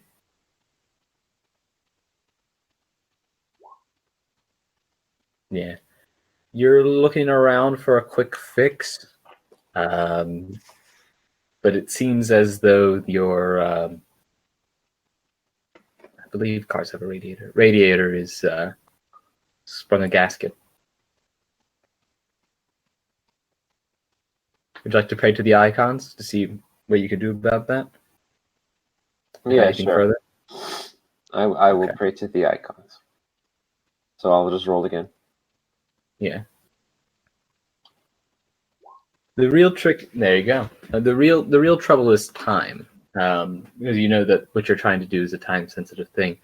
You think that it might be harder to do, then you recall that you have some duct tape on hand, and so you're able to repair it to a certain degree. Taking inspiration, well, I had this idea before, but taking inspiration from a Stairs game, we'll say your vehicle will run, though if you run it at a speed, at any high speeds, you run the risk of it breaking down again. Okay. So I, as I like cut the duct That was tape the with wrong my voice teeth, there for a second. as I You can hear Kumbas. as I cut the duct tape with my teeth. So I can patch this up for right now. But whatever you do, whoever's going to drive this thing, do not go over 60. That if you can do- be arranged. I'm actually not entirely sure. It might blow up again. So don't do it, because I won't be able to fix it like this a second time. Okay. So Baker, could you do one of those ping things to show me exactly where we are on the map? Sure. You guys are about... Yeah. Yeah. Ah, okay. Now we're approaching from the other side. How deep is the lake? From where you are looking, Oh no. it is... it's got some depth to it. The lake is nice and clear. Each of these has a deep surface to it, perhaps dug out by some meteorological strike long ago. But if I went around the perimeter of the lake, perhaps. That would take you hours to walk. No, we're driving. Oh, you want to go around the lake? From which angle? No, I'm saying I want to drive through the lake, but at the less deep part of the lake, around the perimeter of the watery bit, like around the edge. Yeah, you guys have been doing that. Oh, okay. So we're already driving You've through been the using the water. lake as your landmark for getting out there. We're already driving through the water anyway. Oh, not through the water. You're on the outside of the Okay. lake. If you want to drive through the water, you are welcome to do so. Would that speed up the journey? That would keep your vehicle from overheating. The more I would not urgent say it would question- speed your journey more than breaking down would. I meant because the alternative would, if I were to travel through the water, would that be faster than continuing as we were on the lakeside path? Probably not. Ah, It would be a clever idea for keeping your vehicle cool, should it All right. begin to overheat, and that is the present risk of the vehicle. I'll do that if it begins to overheat then, but for now I'll just remain on the path. All right. I'll be right at 60 though, right at the needle. Mm-hmm. So if you are moving there at 60, on a couple of occasions, you do need to peel off into the water to cool off your vehicle and move out, much like you may in Motor Storm. It is up until this point, though, that between your late start and your, although limited speed, you do notice that the sun begins to begin its movement back up into the sky, but not before dust devils begin to form out and around before you. Oh, by the You're maybe way, an hour out from the location. Ah. there's supposed to be a sandstorm today coming from the north. Sorry, I forgot Thank to mention you. that. Yes, thank you for this pertinent reminder. In an attempt to avoid the dust devils, I will now begin driving purely in the lake. Okay. Let's have another pilot roll. Okay. These sand crawlers can function as boats. I'm sure that's fine. I'm sure that's a thing. They're just they're Okay. Water's not that different from sand. They both have waves. I'm gonna pray to the icons. I don't trust Okay. only having one success. You will roll, so don't just click the reroll button. Okay. Reroll all the 6s that were not 6. So that's 1, 2, 3, 4, 5 d6. Okay, I'll just pop a quick negative on then and do a drive check, a pilot check. You guys begin to move Okay. up and down through the water. So that's as, 2 overall. Yeah, as dust devils begin to form. The big spiraling swirls of sand and wind kicking up the yellow baked sand. You make sure all the windows are rolled up. You have the air conditioning running and flip on the tunes as Saladin attempts to navigate through. The speed of the vehicle makes it a little bit difficult for you to do any quick turns, but you manage to pull it off, driving through the wake of the water as it splashes through, up over the hood, up over the windshield, which you need to turn on every now and again to keep clear. One of these spiraling dust devils makes a pass to go out in front of you over the lake, but you veer off to the side in time as it passes, kicking up little flecks of sand which clip and clatter off the windows. You make your way through as the horizon in front of you begins to become dark. Great wall, shape of sand, seemingly moving its way towards you.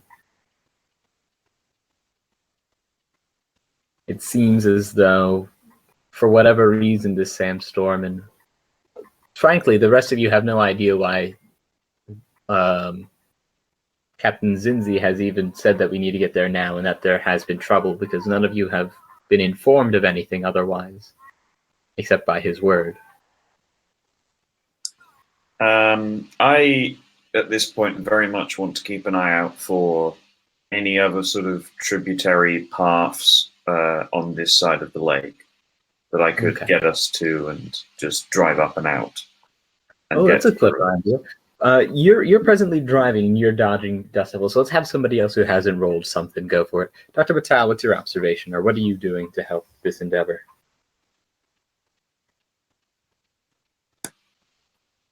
What do you want to do? So we're attempting to dodge dust devils. Yes. I'm trying to find the path. As you drive towards a sandstorm, and yes, and Saladin asks that you keep an eye out for any alternative routes towards you're headed.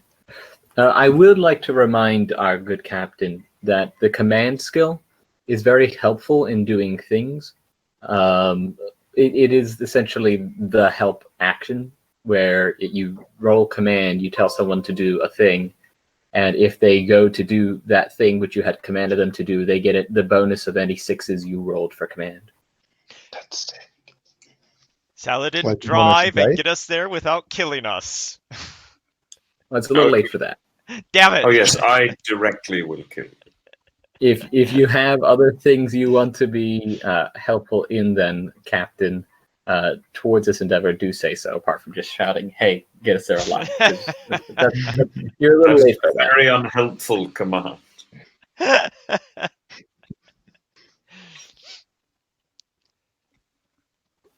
I'm unsure what else command I would be giving at this point. But dodge the dust devils? I mean, that's what we're actively trying to do, right? You're riding towards a sandstorm, yes. I'm trying to change course so we don't have to ride directly into a sandstorm, because that's currently what we're going to have to do. So maybe if you could advise Dr. Patel on the correct way to look at things. I'll be like, "Hey, you, keep an eye out for this." Aye, aye, Captain. Patel, keep an eye out For things that could help us.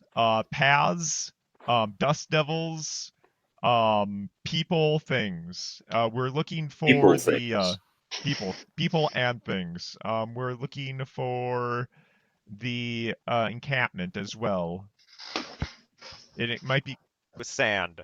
I think you need to make a command check then. please. See how that transfers. So does that? Should like, you do one- that thing, you'll have an extra dice to roll towards that. Okay. Do you do that then thing? I guess observation. Yes, I do that thing. All right. I do the thing. The tingles. No. I'm so happy Hangouts cut you off then. It knew.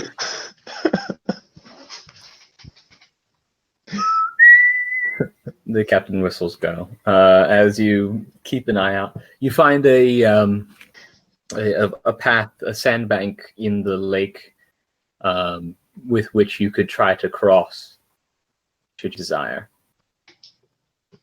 Though, as to the potential unsteadiness of underwater sand, you are unsure. Fuck But it. there is a shortcut. I need an alternate path. I'll take the sand path. Okay. You peel into the lake, looking at this sandbar and attempting to ride over it. Sunni, what do you want to do to help this situation as a whole? Can I try to keep an eye out for dust devils and see, like, if any will, like, are they just appearing willy nilly, or are they just like are there a few stable ones, or like what's happening? They come and go. They appear here and there. They spin around, go in different directions, and then disappear. Okay, so I'll try to like predict where the dust devils are going to be to try to give the driver a heads up and be like, "Hey, don't go in that direction." Hey, that's a pretty cool idea. All right, what sort of role do you think that would be? Either observation or actually, ooh, wait a minute, hold on. I would think it could also be a science. Or survival? Yeah. Yeah. I want to use technology. I'm gonna hack the Can I sandstorm. use- I'm gonna sandstorm hack. Can I use my mystical power on this? Which mystical power?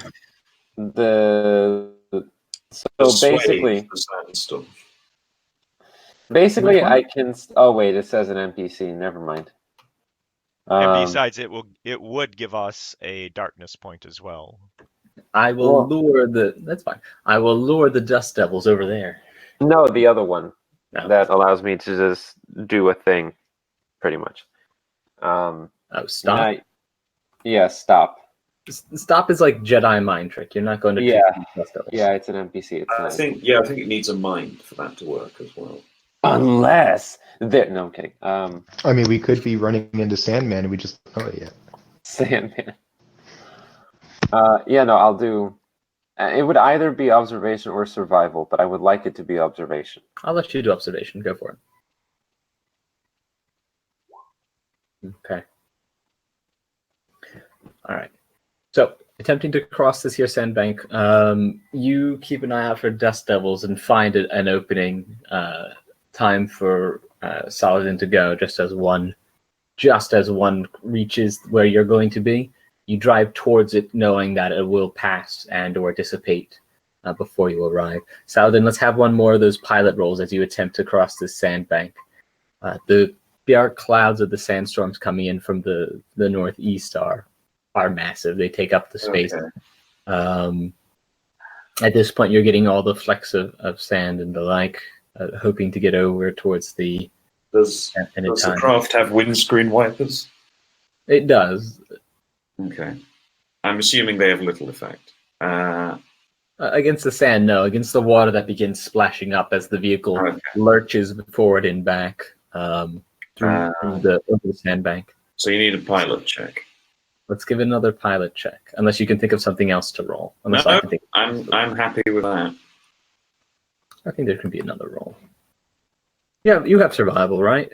I do, and I was a caravan guard, and I'm learned in desert terrains. Let us give a survival roll then. Okay. Oh, I'm going to pray to the icons. Okay. And I will roll again, and I fail again. This is the wrong kind of desert. This desert's not red enough. Exactly. This All is the the shitty sand is all bigger and thicker and grainier. I don't like this sand. It's coarse and it's irritating, and it gets everywhere. Exactly. You move your way across this sandbank, and you get about 2/3 through when there's a shift in the whole vehicle. Shift turns left some and settles into the ground. You give the accelerator another push, and you find that you're kicking up sand, like muddy sand and water from behind you. Your vehicle has been stuck. You guys are going to have to do something about this. Are we sinking, or is You're it not just sinking, you're stuck just there? stuck. Okay. The sandstorm looms overhead. Oh no. Can we get out and push? Damn straight you can. All right, everyone will- but the driver. Get out and Oh, push. fine. Okay. Everyone but the strongest man. Here, I'll drive. Saladin, get out there. Oh, no. I was about to just slap her in the face, but I realized that might kill her. Can be terribly terrible. Yes. Yeah, I'll just jump out and begin pushing. Okay. You want to give another command there, Captain? Push! And What as marvelous insight! I mean, he did technically already say everyone get out and push. Yeah. All right, let's get that command roll. For Dr. Vital and Suni, do either of you have points in force? Oh God, no. Actually, no, you don't need. It's a basic skill, so you don't need to have a point. I have points in force. All right, then Saladin, just having 2 extra bodies will give you an extra +2. So roll 2 extra dice there, Okay. Mister. I actually didn't roll 2 for that first one, so can I roll 2 Just roll d6? 2 dice. Yeah, roll 2d6. Oh shit! I will pray to the icons. You give. All right. Oh, Was sorry. that also for +2? I also forgot to add the extra. Oh, okay, that's 1 success. Limited success. You guys managed to get the vehicle straightened. It kicks up some sand and mud as the accelerator goes. You guys get absolutely covered in this terrible mush as the vehicle makes traction, bolts up the bank, and stops over at the edge of the lake, some meters away, because it has to keep going, otherwise it's stuck. So now Right. the 4 of you standing at the edge of this lake on this sandbank start to slosh through the water, but the limiting success means that the sandstorm is now on top of you as the lake now is getting rained upon, not by water but by grains of yellow silicone. Do I have rope on me? Do you? I guess not. I will tie my whip around my waist, tie it to the bumper, and tell everyone else to go inside.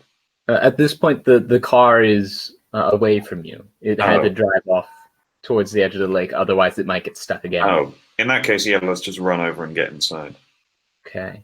I feel like this is some sort of dangerous situation to which I can make worse. Let's see. A lot of you struggling through. Is this going to turn into a never-ending story situation where Dr. Batal starts sinking? If it looks like it's going to become blinding, we'll probably all want to grab onto the whip or something so that we don't get. I didn't attach the whip. That was when I assumed. we should all grab onto it because it's something that we can hold like a rope, right? Oh, true. Okay. I will attempt to do the Indiana Jones thing of whipping onto the bumper and dragging us all along. Don't worry. I'll say between the pushing and it moving, you won't have much time for that. A lot of you try to push your way out of the lake. I'm going to want to think, what do each of you do to try to get out of this lake and out of this sand? without falling into the lake proper.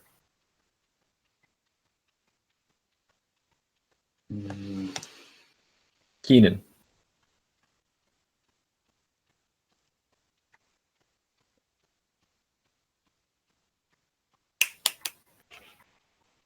You're Dr. on mute. Patel. Keenan. Sorry, I'm simultaneously babysitting.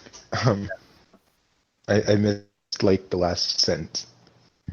What do you do in order to cross across this sandbank in the midst of this lake whilst you're being blinded by a sandstorm?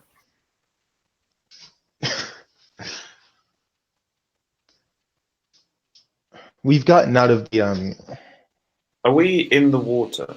You are in the water. Okay, I have an idea then. What's your idea? I'm going to take my shield off of my back, put it on the water, and begin using it like a paddleboard. Okay. You can certainly try to do that. What are you doing, the rest of you? Does my environmental suit have like a hood or something that I can bring down so that the sand hitting my face won't blind me? The sand not hitting your face is already Taken care of.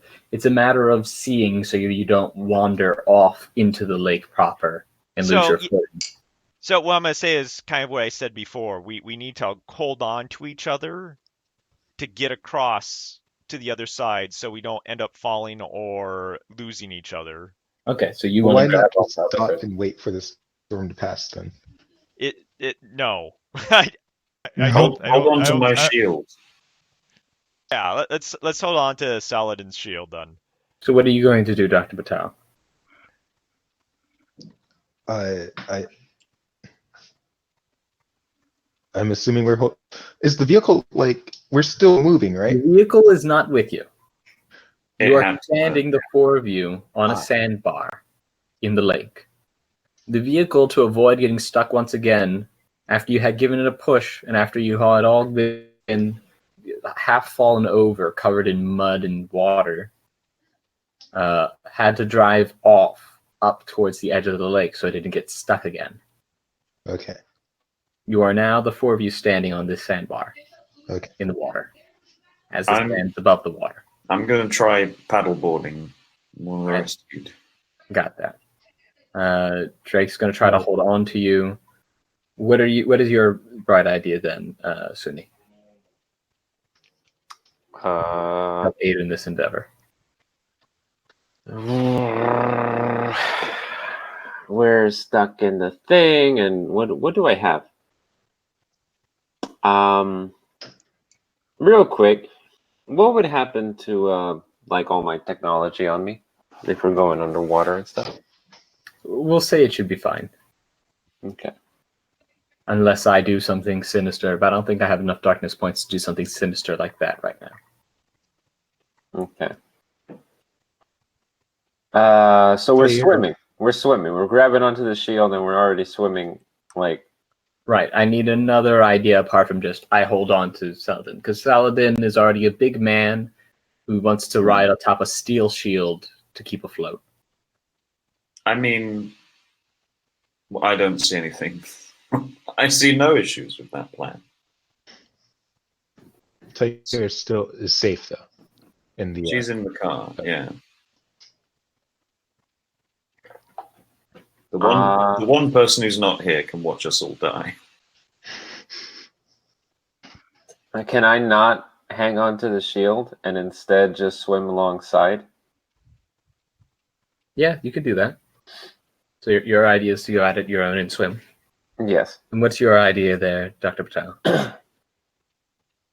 How far out are we?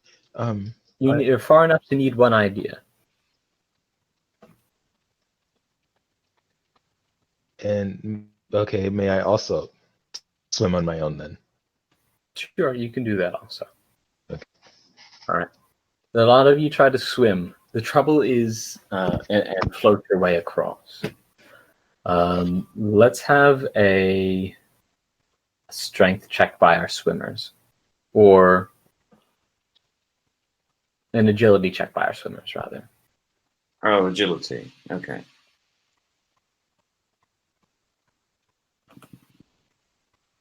As a Good. lot of them tried to get through. The biggest problem here you people face, apart from just keeping a straight line through the water, is every time you try to come up for breath, you find your face and mouth tossed with a bunch of sand as well.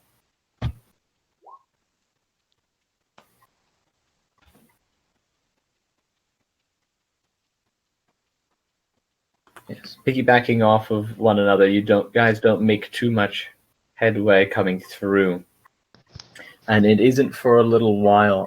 Well, for those of you with your limited successes, you make it to the edge fine enough, but it takes you some time.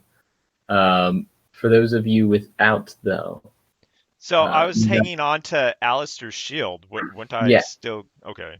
you'll still be fine. Okay. But for those of you who had failed, you guys will take 2 points of stress. And those of you with limited successes, you'll have gotten there a little while later. Tyre is there, dressed up as much as she can with her goggles on, against the sand, trying to help you guys up over the banks and into the vehicle to try to wait out the storm as best you can.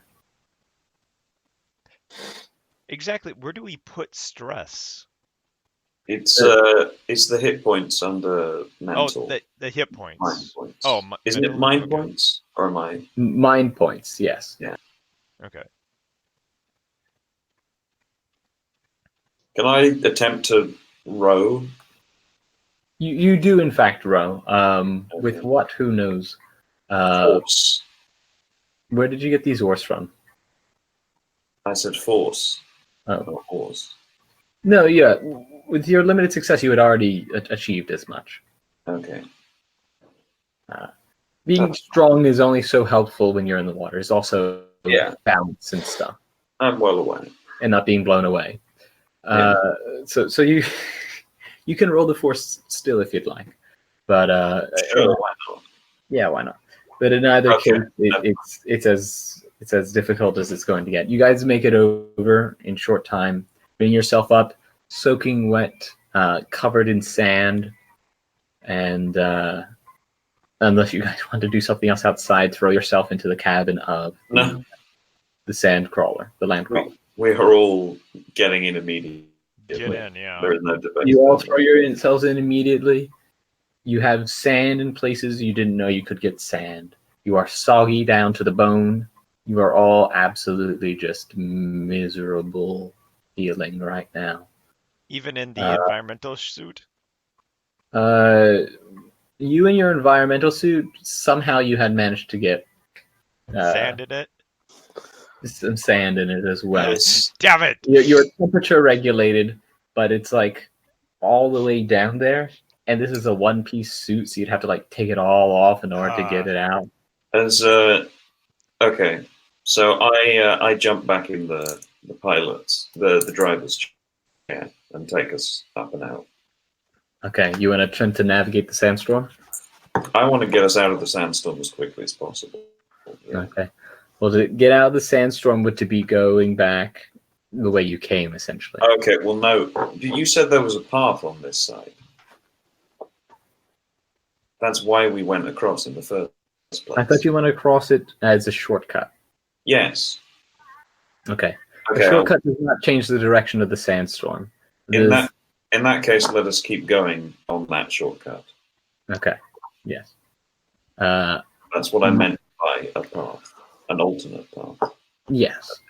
That is what I had expressed as much. The sandstorm will still be there because it's a meteorological event and takes up more than just one roadway. If it becomes so bad that we can't see, we shouldn't be driving while the sandstorm is occurring. Just saying. And I think Alistair or Saladin would realize that. Let's keep it in character then. It starts to get bad. You can... you have to use the bathroom, Keenan. Let's take a quick 5-minute break. We'll say you guys pull up a certain ways away, but then you pull the vehicle over because it becomes so difficult to see. Are there any caves by the lakeside? Probably up by the ridge side, but that's a few minutes off in one direction or another. You could probably make your way there. Yeah, let's hold out until we get to a cave. I'll pull us into a cave. You bring yourselves into the shelter of a canyon side. A lot of you are In a cave. a lot of you are currently parked in a little spacing nearby some local rock cover, as it were. Sitting inside the cab of your land crawler, it putters and sputs, and you turn it off real quick to save from losing fuel whilst idling. Is the engine still overheating? Not if you turn it off. Okay. But there's still like passive heat, right? There is still passive heat.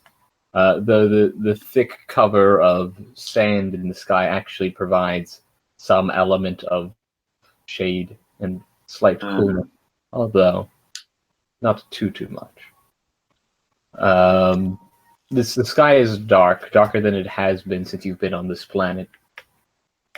As the vehicle continues to get pounded by pebbles, a lot of you sit in the car after having driven for so many hours, some of you taking the time to sleep, some of you otherwise not, as you hope to wait out this storm.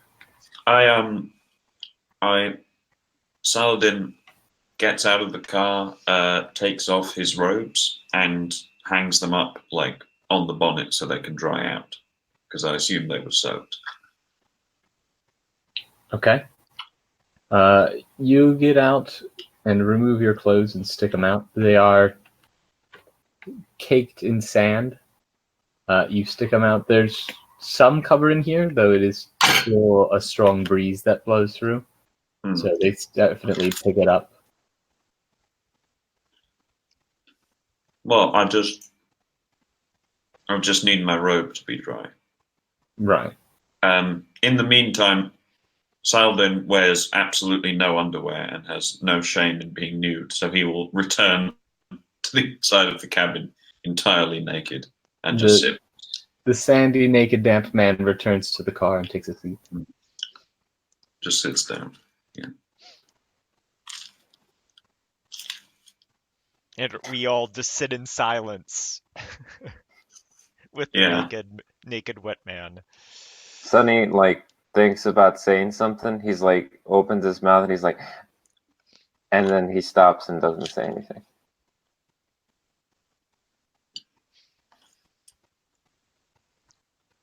I mean, my clothing's going to be dry sooner, so who looks like an idiot now?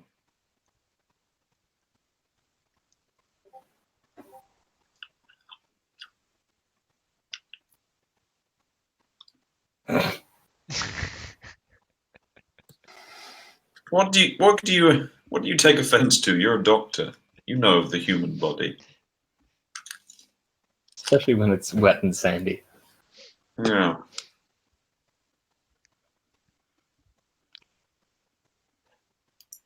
See, I don't know if there's anything we can do other than wait here for the storm to die down. Mm-hmm.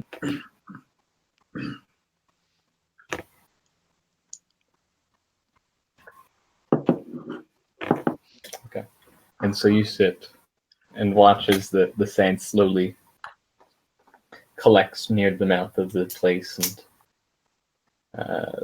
fills it up. Not to the point where you wouldn't be able to dig yourself out later, but it's noticeable to watch. Do we have like the communicator number of the professor at all? Yeah, I feel like that's something you would have had. Could I try and give him a call? Certainly. Let's have a data gen roll about it, though. Okay.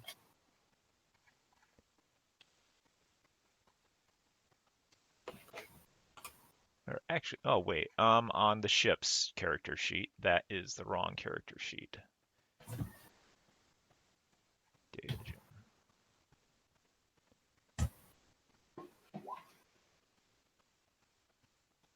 You try to crackle. You try to get through. You're definitely within range, but given the interference from the sandstorm, it's hard to reach. There's a crackle over some radio. A couple few words get through. What do you try to say? So you try to say, This is Captain Zinzi. We are a few hours. What was it? Actually, how far away? we from the base or from the ruins. From this expedition site, you guys are maybe another hour. Captain Zinzi. We are on a delivery for the Professor Mustaf and his students. We are an hour away, and after the storm dies, we'll be there. And He leaves it at that. Okay.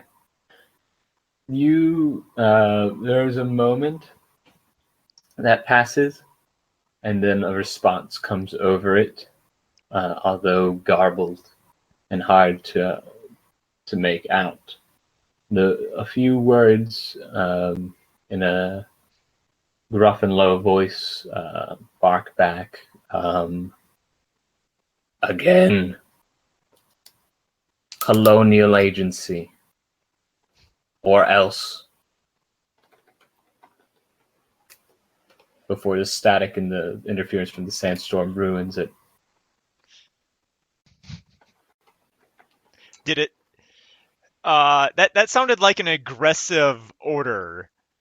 So Zinzi is not gonna reply because he thinks that the communicator is not within the professor's possession anymore.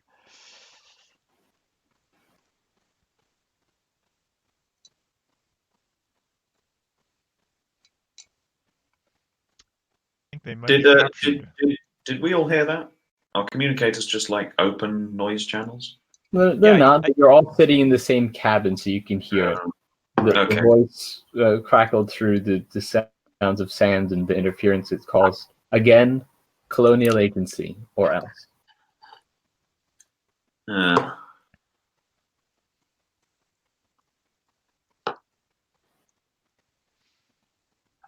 That does not seem much like the professor to me.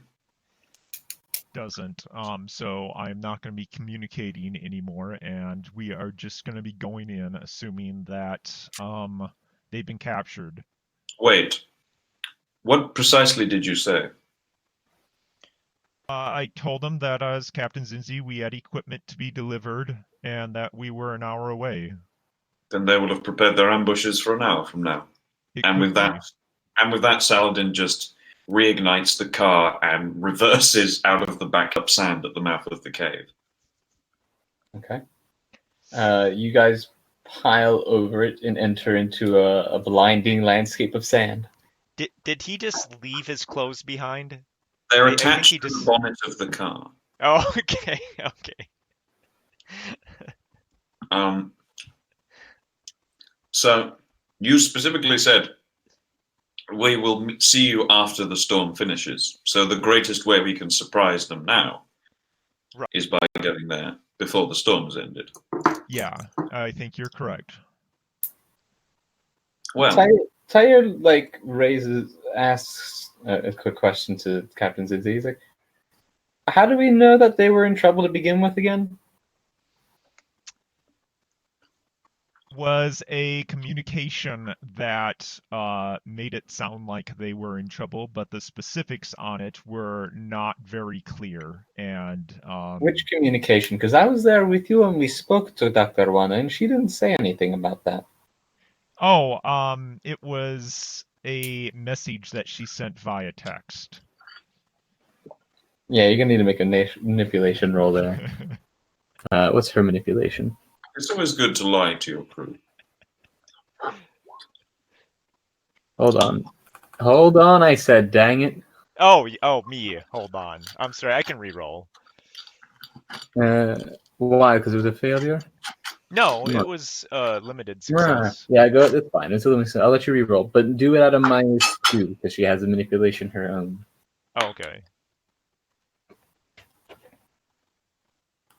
Or a -2 modifier, I suppose. That's the proper way of saying that. There. Now it's a failure. Yeah. She looks at you with suspect. The rest of you have reason to do so as well. And why would she have sent you this by text and not the rest of us? Well, I'm the one that she normally has contact with. I'm the one that scheduled the ship deal with her. And you didn't tell us about this until today. Why? When we went back to the ship to collect our equipment, I stopped in with Latif and saw any messages that were being sent to us. But those messages would have to have come from in-system, within orbit of the planet to reach his communicator. There's relays. Aren't there relays? Like, messages travel between systems via relays, and once it gets into the system, it goes to wherever it needs to go, doesn't it? Across system, you need those like level 5 or whatever it is. They're like the ship-based ones.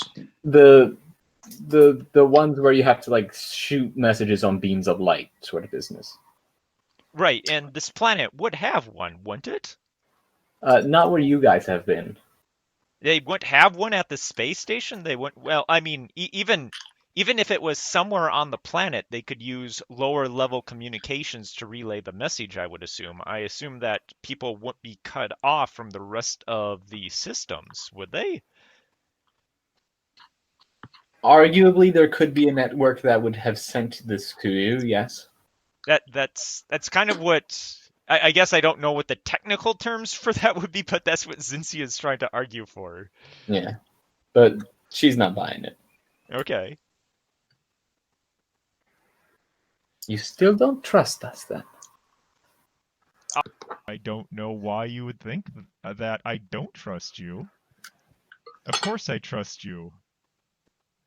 I like how this subtle conversation about trust is happening in the midst of a tremendous sandstorm.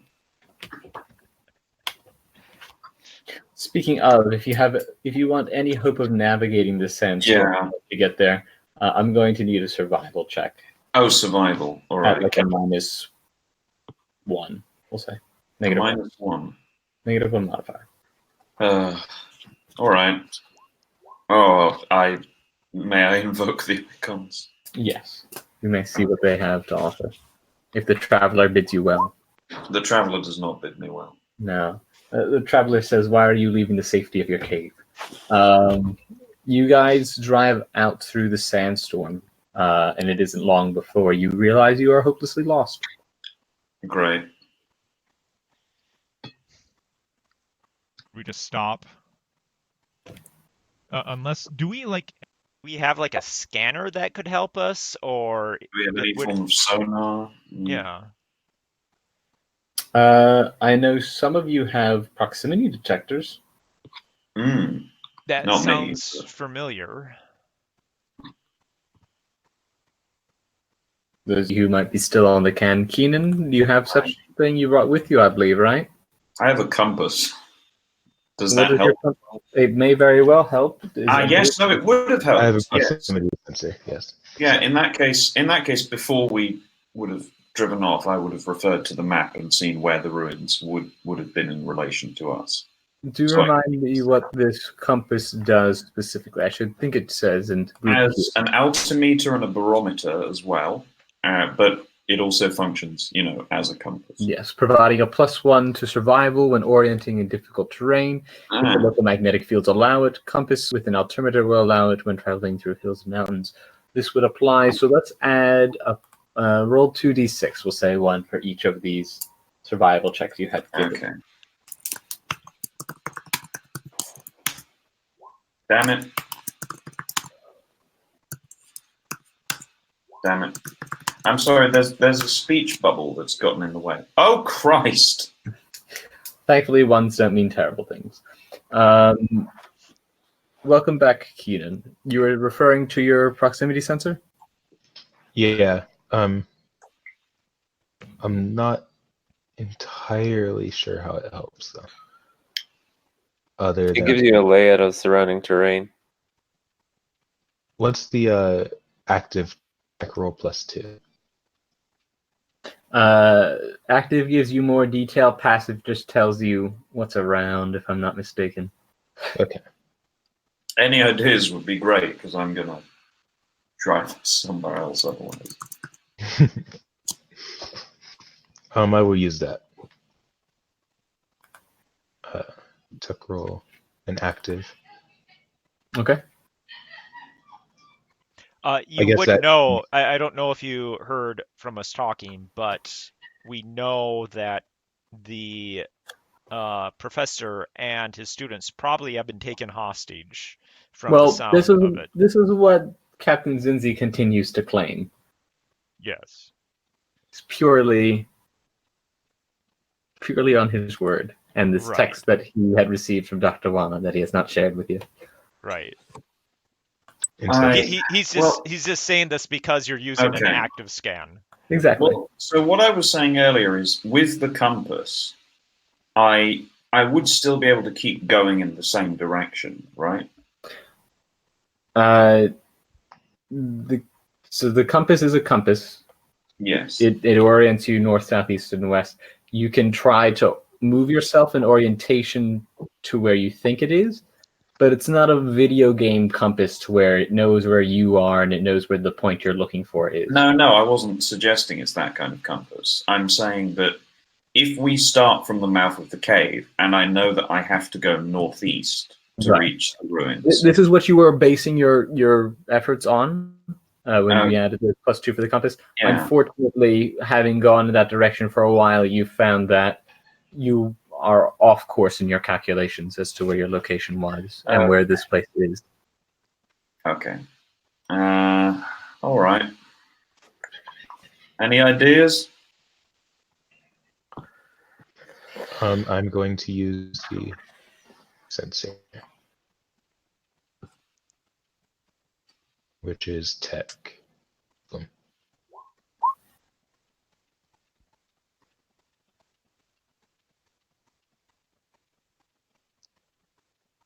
Would you roll?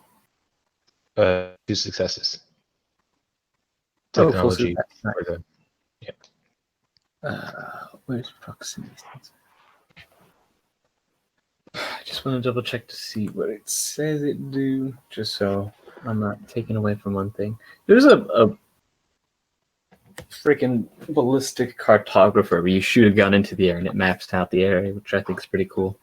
Excellent.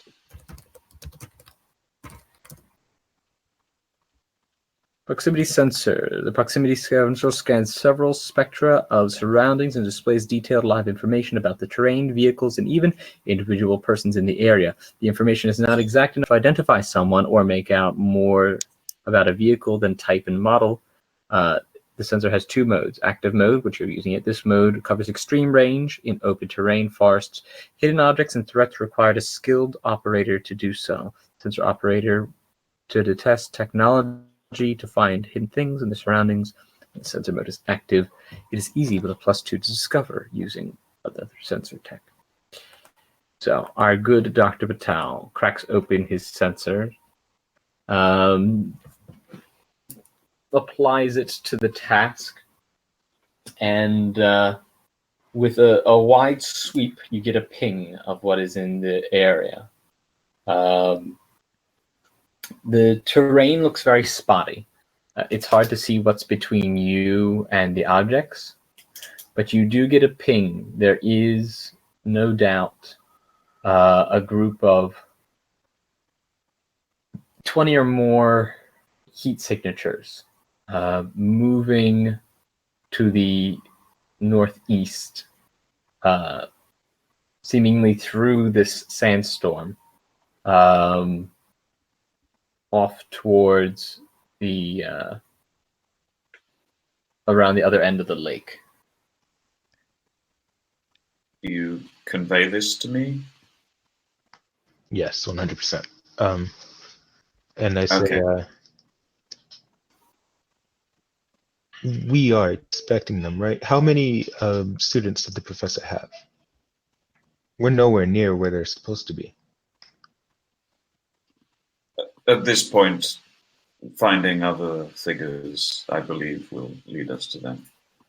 And I just immediately crank it into as high a gear as possible and burst off towards them. Okay. How many students were there supposed to be? There was the doctor and 4 other grad students. Who knows how many other supporting staff or locals he hired or workmen or whatever, but 5 of them you know about.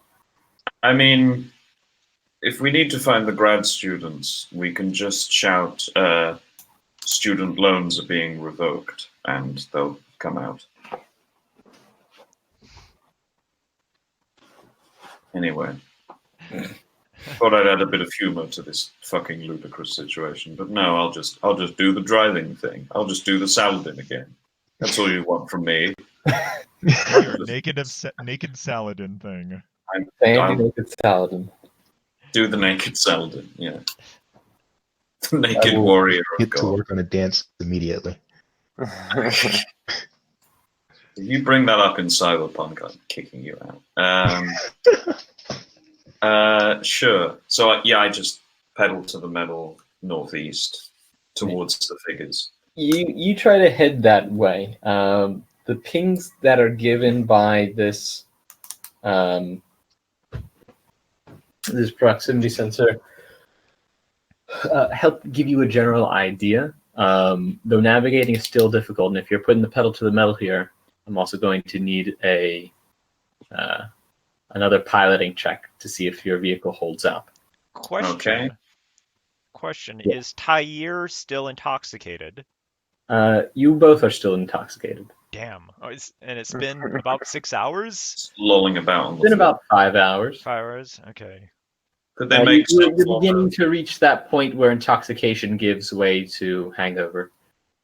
If I shoot him, will no, I'm joking. Okay, so Player's taking a nap. I'll pilot. Sure, she's just taking a nap. Hey, Nice. Calimera. Would you like to play to the icons to improve that score? No, I'm entirely fine with that critical success. Very well. So yes, given Dr. Batal's fantastic directions and the traveler clearing the path for you, you make good time in following these blips. It goes on for another hour and a half before the sandstorm just begins to clear, where the lot of you find yourselves out this a ways. What? At this point, when How did we cross a whole other lake? you didn't cross it, you went around it. That's why you're over here, my good sir. Okay. You went along the land. Where are the figures? We've been following the figures, right? They're still. You have been following the figures. They have been Okay. moving away from you. You have been moving through a sandstorm at a fixed pace. You are now Nya, as they would say.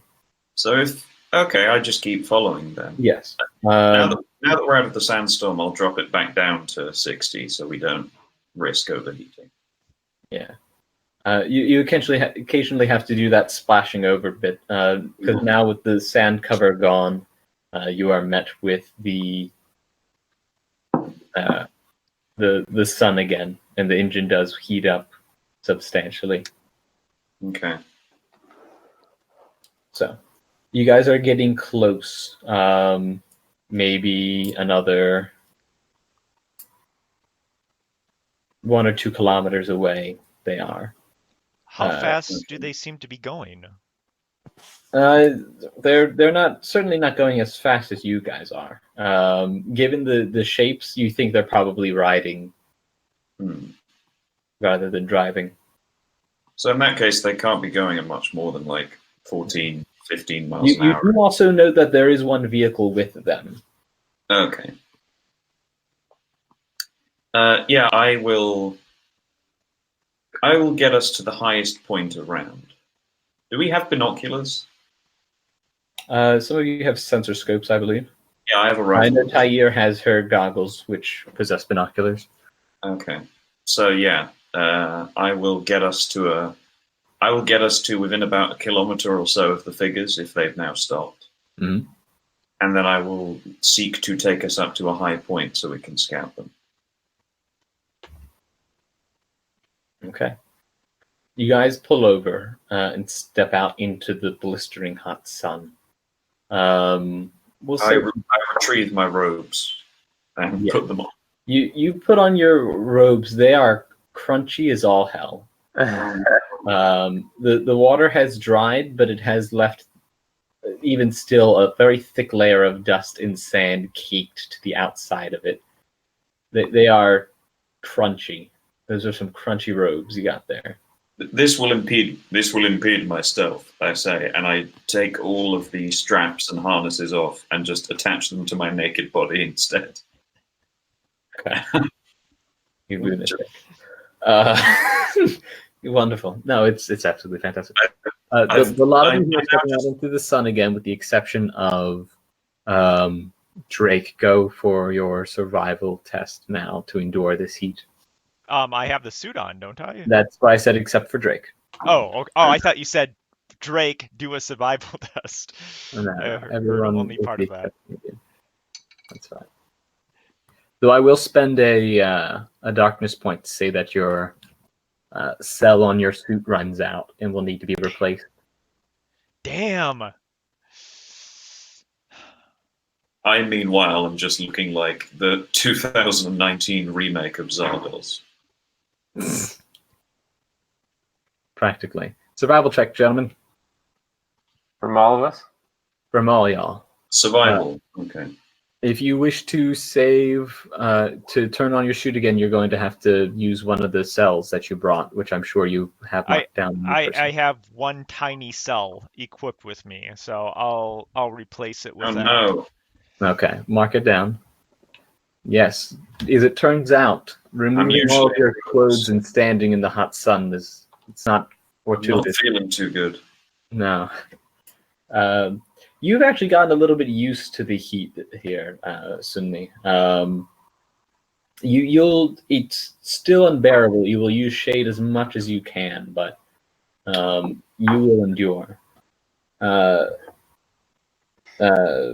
Batal, you're still fatigued from it. It's no better than it was last time. You will make all checks whilst in this heat, in direct sunlight at a -1.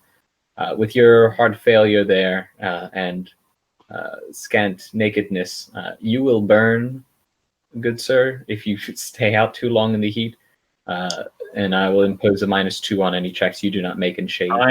I go and get my deer pelt cloak from the carrier, From the ship, from the crawler. I would have had it in the crawler. Why the hell would you have brought it with you? I'm me.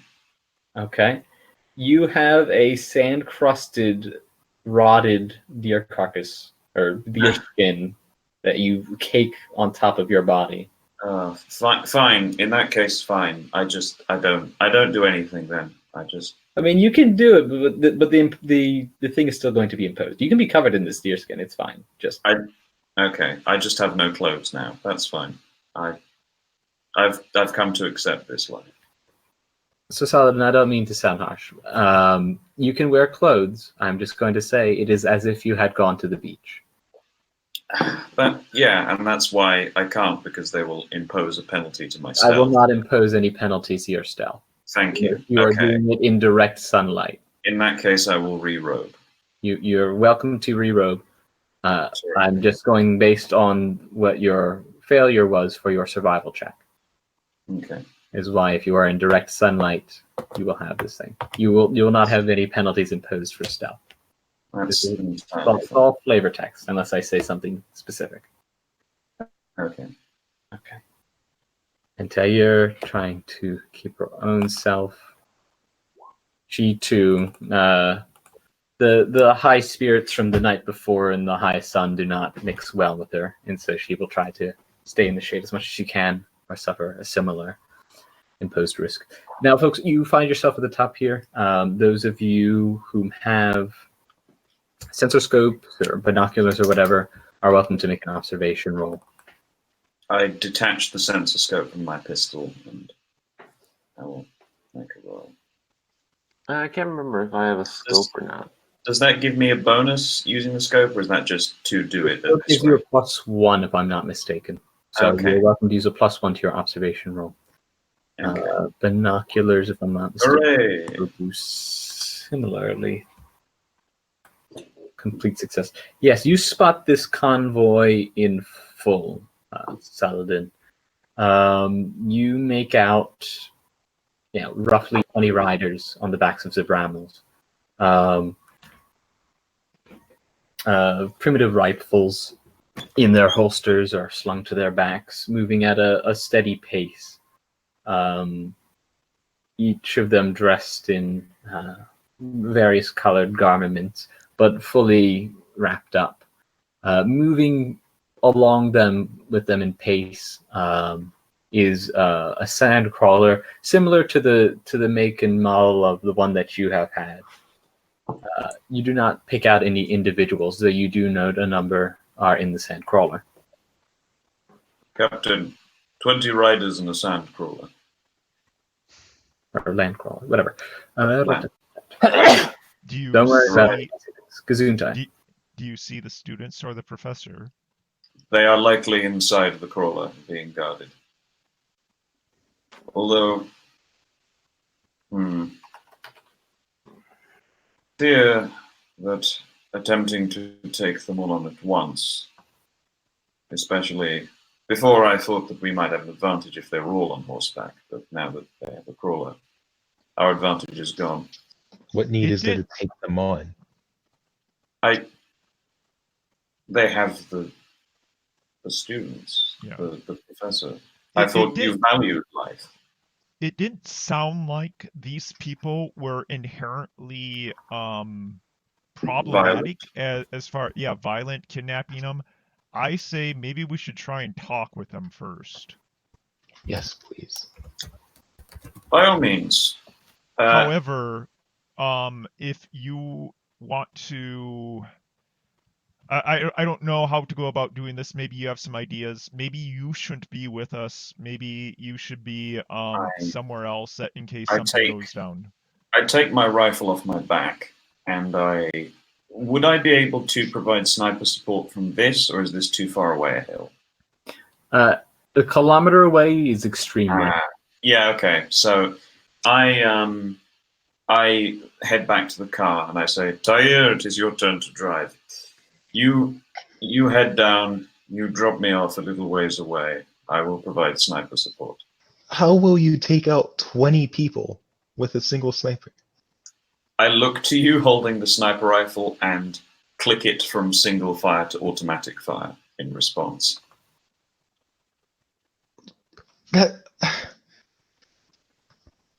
Okay, what if you hit someone you're not intending to hit, like one of us or one of the students? If you have a better suggestion and can voice it now without pontificating, by all means. I say we just talk to them. If not, And if talking fails? then we bribe them. And if bribing fails? Then we sneak them out. There's no need to take a life. There might be a need to take a life if they're not cooperating and they're trying to kidnap these people. Sneak them out. How will you We don't even know if they've been are they wait, were How, they put up or anything? detail to me how, in this moment, how you, specifically you, plan to sneak out a variety of prisoners from within the confines of a land crawler surrounded by 20 armed guards. We could wait until nightfall. We could figure something out, but why does it always have to come to death? Because death is unavoidable. No, it's not always coming to death. We'll do what we can first. It's I just am if they're fully not in going to support. cooperate. I'm fully in support of doing what you can first, but it makes sense to diversify the options. So I will take sniper support, and if I'm not needed, then I'm not needed. With us, I think we should go with it. I think we should take the Sandcrawler and go and head them off and try to talk with them. Do we know why they kidnapped them in the first place? From the ruins.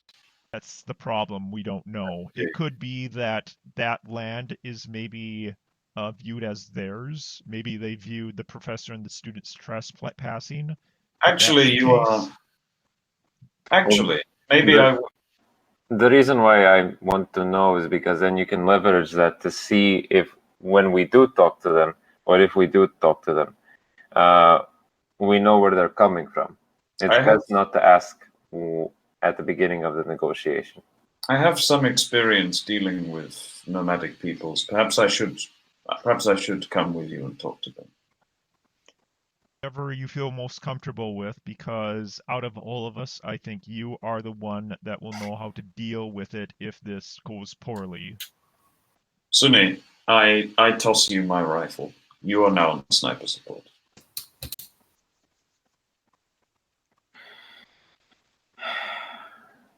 I'd rather not. Why?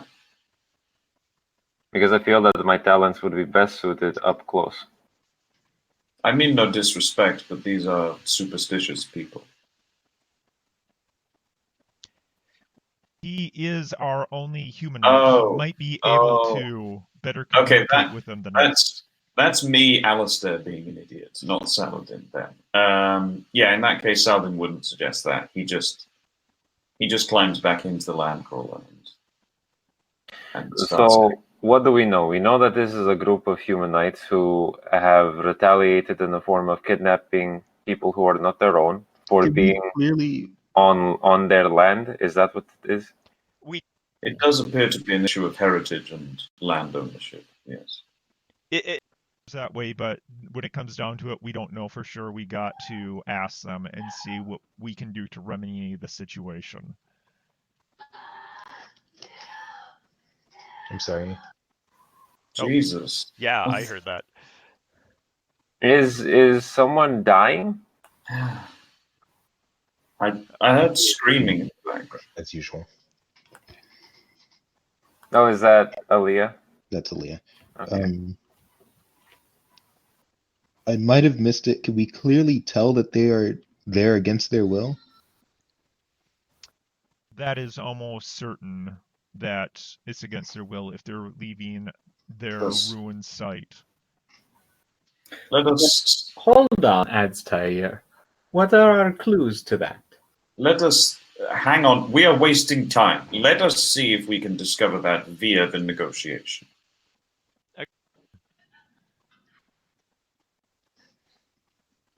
So at least They- Zinzi is gonna get back in the Good. crawler. Yeah. I assume the driving seat again and take us down, cut them off at the pass.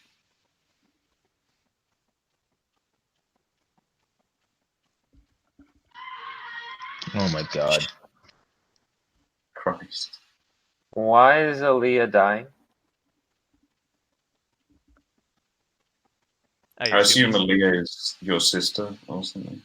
Yeah, she's Kanan's sister, and yeah, I don't know why she's screaming like that. Is that something you need to take care of, Keenan, or shall we continue? I think he has gone to take care of it. Yeah, I think he's muted, or Okay. he's yeah, I don't know.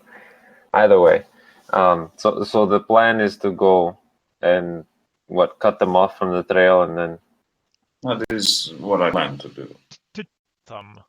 Moment. No, I feel like that would come off immediately as combative. I Combative. would agree with him. And then what do you suggest? We pull up a short ways away and walk? I think that's a much better option than cutting them off. Fine. Why don't we shackle ourselves and then walk up to them in a line? Will that make you feel better? Diplomacy is not surrendering. Well, it Now- is when they outnumber you. When they outnumber for you one. and they are carrying prisoners, as I'm sure You we will don't know discuss for a fact that they are prisoners. Doctor, I urge you to adopt a pragmatic stance in this time. Captain Zinzi, do we know for a fact whether or not they are prisoners or not?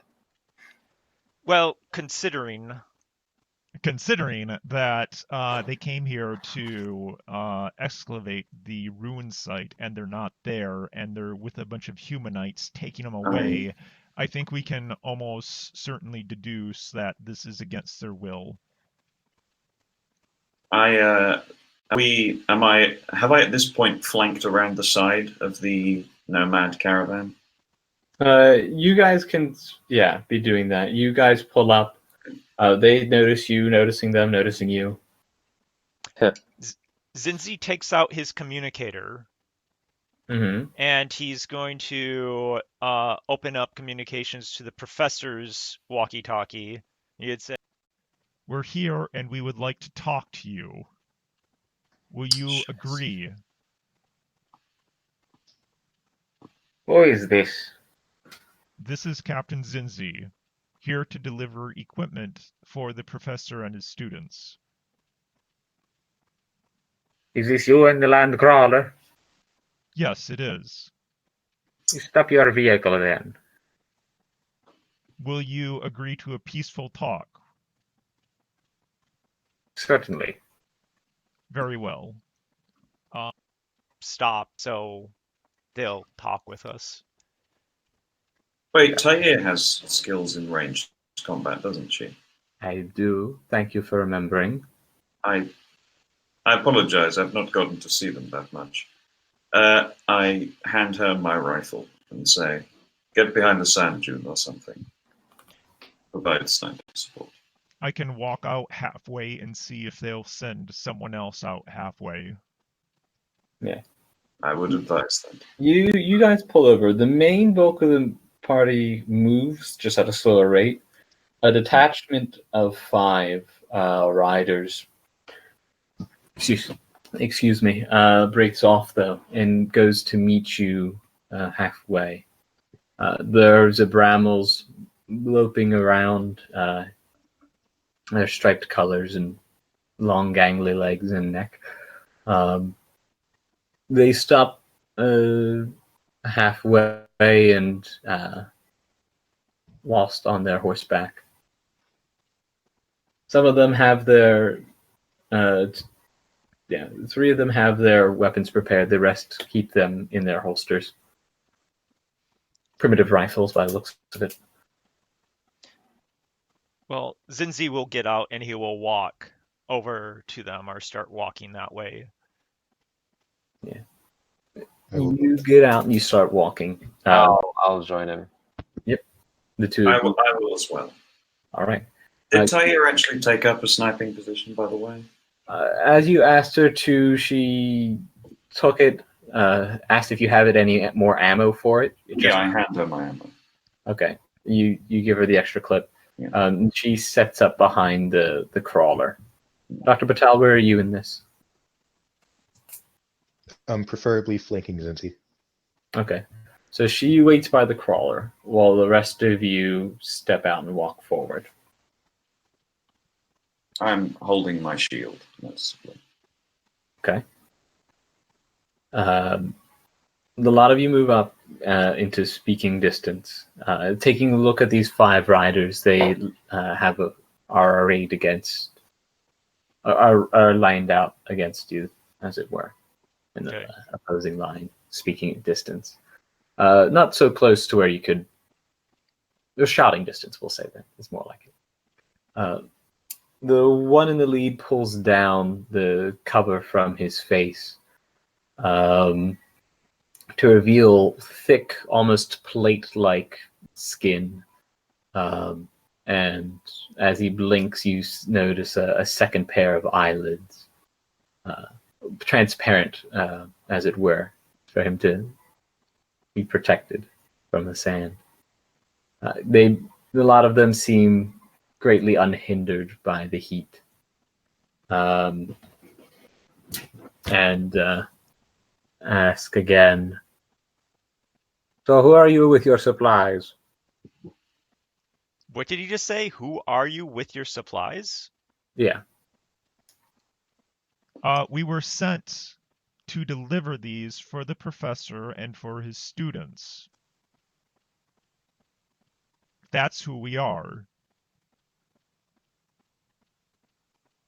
Can we ask what's happened? What has happened? Yes, it is unclear to us. What has happened is that they have trespassed, much as you are doing now. How These are much? your lands. How much prior notice did you give them? Well, the professor isn't there, or his students, right? No, you don't see them. I asked the leader directly. How much prior notice did you give them? It is well known to all in this land that these south. They were not from this land. There. What? They were not from this land. And all those who arrive are well acquainted with this knowledge as so. What you have done is dishonorable. What you say will get your tongue cut out. Watch yourself. Aldebaran, what you have done as a leader of men would get your tongue cut out. My friends, this conversation is going to lead nowhere. Well, wait, let's not be hasty here. What were the terms of their trespass? You're just asking him directly? Yeah. He blows you off entirely. He looks towards Captain Zinzi and waits. The professor and the students were there to learn. If that's your land, and if you hold any interest in that land, they could share their mysteries that they uncover with you at no cost, and you would end up learning something. Would that be a fair trade? No, for they do not seek to find just ruins and artifacts, things that should be left buried all the same, perhaps. They no doubt are here to look for oil, to bring the petroleum companies, to bring their great crawlers, tear apart the earth, poison the waters. What did you plan to do to them? Make sure your servant holds his tongue before he loses it, Captain. I'm going to make a wits check on Saladin's behalf. He pulls out his gun and shoots the leader in the face. Oh God! No! No! Is Sort of reaction that Zinzi. There is initiative. You're welcome to all roll for initiative. That's just as easy. And so it has begun. It's a D6 for initiative, or You just roll 1d6. Hold on, before you do that, drag your little icons out and click on them so that it's easy enough to do. drag our icons out. So click and hold onto your character person, Right. bring him onto the screen, and release. onto the map. Yes, onto the map. And just roll a d6. And yeah, click it and roll a d6. Okay. Okay, click it and roll a d6. Oh, crap. Yeah. Right-click a token and choose Add Your Turn. Okay, well, just do that then. Add what your number is. For those of you who had rolled 6s, roll off again. Roll again. Yes. I rolled a 1, so that doesn't quite work. You will move last in the initiative. Your depending upon what the rest of your compatriots do, your actions may have been well telegraphed beforehand.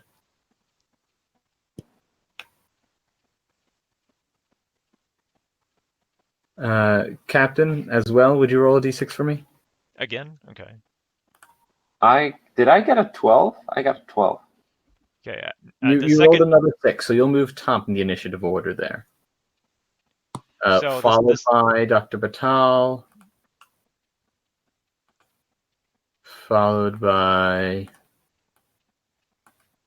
Sunni, followed by the captain. Wait. Oh,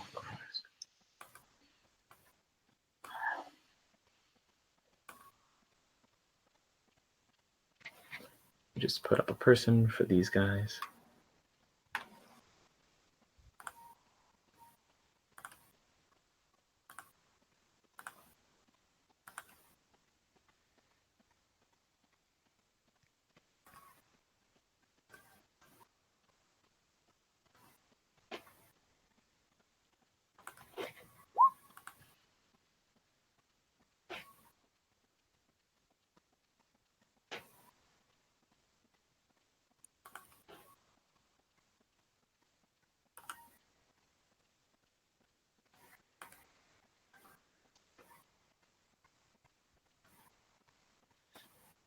Okay, you guys, we're in the order. That's what's important. I don't know why. Don't add 12 or anything. You're not adding numbers to it. This is just the order. So this it doesn't have to turn into a fight, but this situation is as it unfolds. The gentleman makes that statement, and you see Saladin become flush in the face as he throwbacks his robes, and while it does not get to draw, it reveals his accelerated pistol on his hip. Sunni, what do you do? Please all refer to combat in a nutshell. Wait, so he hasn't fired yet? He has not drawn, he has not fired, it is not his initiative, but you can... I imagine you're not doing anything to hide your intentions, Saladin? no. The way you feel in this case? Yes, then this is that. Okay. So real quick, there's 5 of them here with us, and the rest are over there by their land crawler. Yes, there's 5 of them here with you. The rest are all by the land crawler. They all sit atop the Zabramels, 3 of which are presently have their weapons across their laps. The rest of them have them slung over their shoulders or in their holster. Okay. I'm gonna, if I can, quickly dash over to Alistair. We'll say you're next to him, but yeah, Or you could and just say Saladin. Yeah. Saladin. sorry, Saladin, and stand in front and put a hand on his arm and say, "This will not get us what we came for." Terribly sorry. You can Yeah. do that on your turn, but actually, Dr. Patel, you're at the top of the order.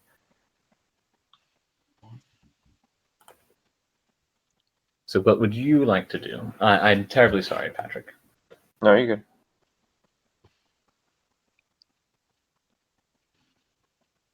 Keenan, if you are back. So there's no form of surprise round system. Everyone just I'm sorry, I didn't realize There that. is a surprise round Acts system, but it performed. isn't. So, Saladin, there is a form of surprise round system, but that's usually when people are not aware of you, okay. not when you are standing. And my honed and heightened reflexes add nothing to this initiative system. It's Your heightened reflexes? What are those heightened reflexes? Of the fact that I have the maximum agility of 5. The fact that you have a maximum agility of 5 does not affect your initiative. Initiative is simply rolling 1d6. There are talents which allow you to increase your initiative, but your agility does not affect this. No. Okay. What was I going to say? So nothing that Sunny just did actually happened yet. No. Okay. Then I would like to, seeing Saladin do that, try to pull him aside from the rest of us. Okay. You I'm not can gonna forcefully drag him or anything, but nudge melee at him. combat, I guess. I Melee don't know. combat? I'm resisting. Then in which case I will just say, Saladin, you do realize you are about to shoot someone over them telling you to be quiet. You realize you're going to take a life over something as trite as this. Like, I'll try to whisper that, so it's, you know. Okay, make me a. Oh wait. Can I ask for rolls? Can I ask? If you want whether or not Saladin being convinced compliant upon his roles, you're welcome to do Yes. I would like him to make me some form of, I don't know, manipulation roll. Okay. Fuck. Come on. God damn it. May I pray to the icons? that. You're welcome to do so. All right. Manipulation is. I don't know. But I will do it again. Oh my god, yes. You're welcome I'm gonna- to interpret that as you will.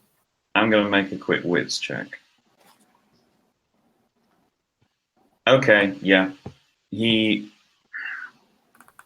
throws the robe back over and walks away. Like from the entire group? He kind of tersely whispers back to you, I will not stand here and be insulted. Conduct your diplomacy. Okay. And I just breathe a sigh of relief. Sunni? Wait, am I muted? No, you're good. No. Okay. You will have to excuse our friend. That did not bode well for the beginning of that negotiation, but are you still open to this? You have not said what you wanted. Well, do you have them as hostages? We have them as prisoners presently. We have no intention of keeping them. We intend to give them back to the petroleum companies with which they have no doubt been sent. And should they agree by contract to refuse to continue searching and plumbing through our areas, then they may have them back. But should they refuse such agreements, then they have forsaken them. Are you gonna? This is me asking you bigger. Can I continue speaking, or is this still 6 seconds of conversation? Unless somebody wants to do something quick, we can essentially take a step back from the turn initiative. Just hold on to it for now. I was just going to continue talking. Yeah. Okay, so we're all just talking now. Yes. Okay. I'm gonna step forward and not and have my arms open, not, and obviously not holding anything or doing anything. And I go, look at me. My name is Sonny, and I come to you as a plain man. Okay, I come to you and I release my headdress. I come to you as a human knight as well. So I, more than anyone here, aside from you, knows what it is like to not be treated as equal. I understand. But may I make a suggestion? Speak. The hostages, well, this is your only leverage against anybody. This is temporary.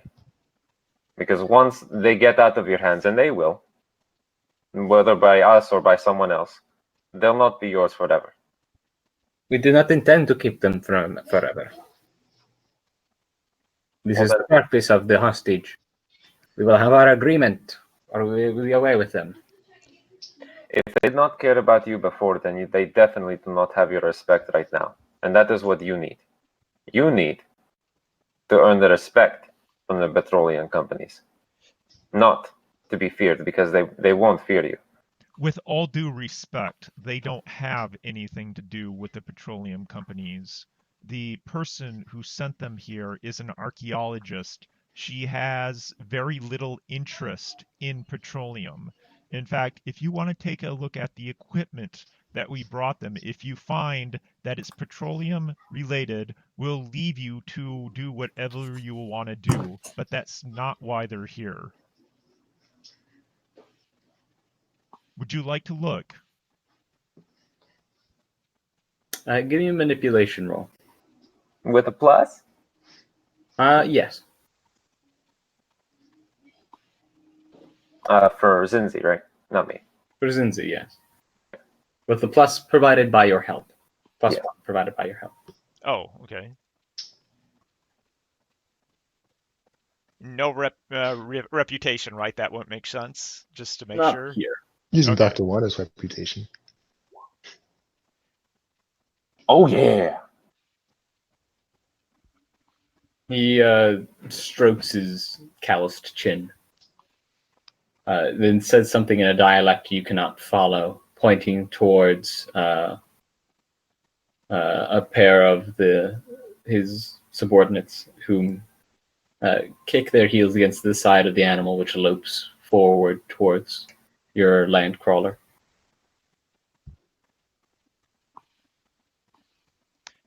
Bring one of the students or the professor, and they will describe what this equipment does and how it's used, and they can show you how it's used. And if you do not trust the professor, I have a hand in technology as well, I can tell you.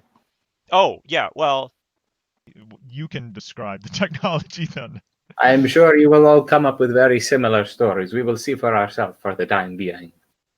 All right. Or we could both come up with a quote-unquote fake story, and if they're both the same, then you'll know it's the truth. An option. Let's go. So Zinzi will start leading the way to the land crawler. Right. In short time, the convoy is slowed to almost a stop. One of the riders goes back to inform the rest, and a trio more begin to make their ways over with one of the seemingly, looking through your scopes, one of the students in tow on the back of the Zoramo. Does he look like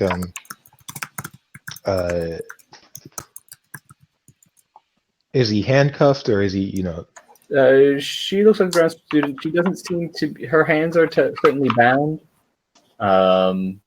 in cable, but that's about the extent of it. okay.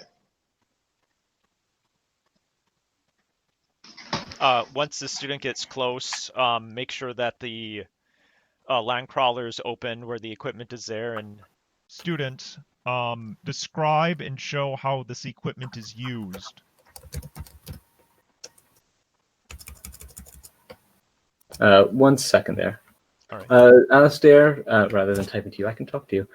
If you, while this is happening, if you'd like to sneak past the rest of them towards the Yes. other sand crawler, you're welcome to make a stealth check.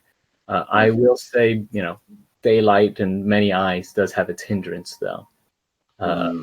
So doing so at a But also, aren't we in a canyon? not Oh, okay. go ahead and just make the roll straight. I'll just keep you in mind that the consequences may dire should you fail. Okay. Limited. I'm going to invoke the icons on that one. Let us see if the faceless one conceals you.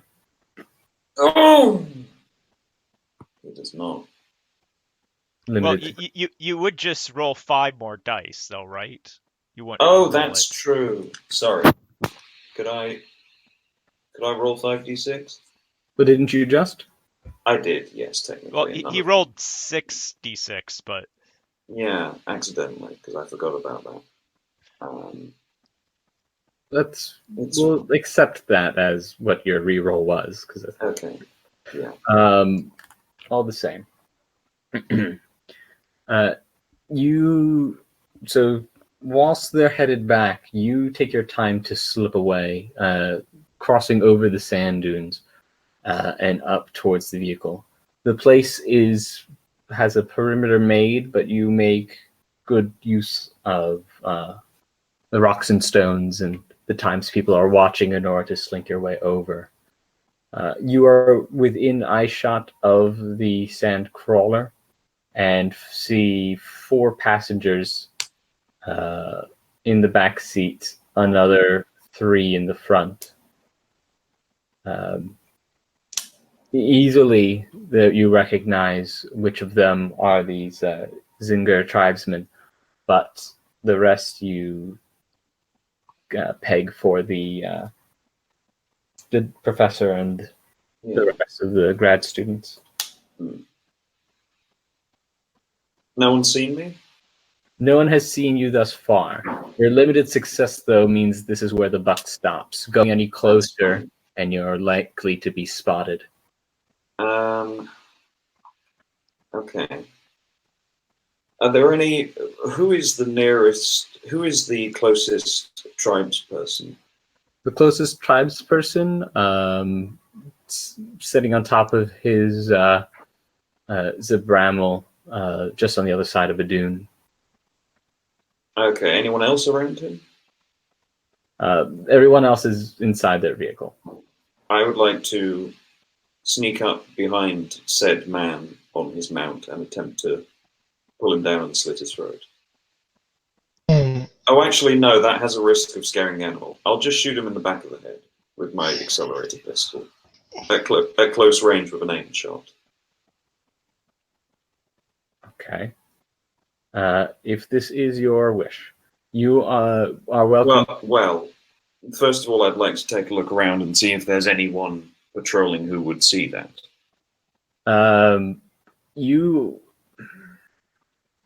With a limited success, I'll say that if you are able to dispatch him very quickly, you should be able to do so without noticing it. And the same breath, if you do not do so, you will be surrounded very quickly. Okay. This gun is silent. Mm-hmm. I have a... To shoot it at the silence quality means that you're not going to be obvious, which is fine. It does impose a -1 to your shot. You have That's fine. It also has a scope mounted, so could I take an aim shot beforehand? Taking a name shot gives you a +2. I believe your scope gives you a +1, if I'm not mistaken. Yes, so plus... Yep, so you'd be at a +2. I'd actually be at a +3 because the pistol has a +1 bonus to begin with. Well, right, but that's... I was canceling out that with the silenced. Oh, okay, I see. That's fine. I'm not mistaken. Where your weapon can shoot. Trying to see. Yeah. Firing an aim shot gives you a +2. So yes, you'd be making this ranged combat roll with a +2. Okay. We'll do that.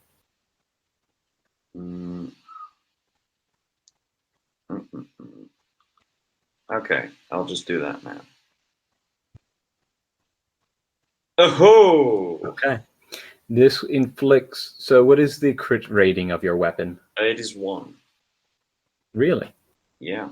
Very nice. Okay. So the first point always goes to damage. So you automatically inflict, what, 2 points of damage, I think? Yeah, its damage is 2. All right, so automatically you inflict 2 points of damage. Take a look at the combat in a nutshell, at all of the crit section, and see what you may want to do with the rest of that. Okay. But whilst, go ahead and think it over quietly, make sure you have it all set. I will get to the rest of the party who's about what they're about. Okay? Of course. So the rest of you who are around are going through the equipment.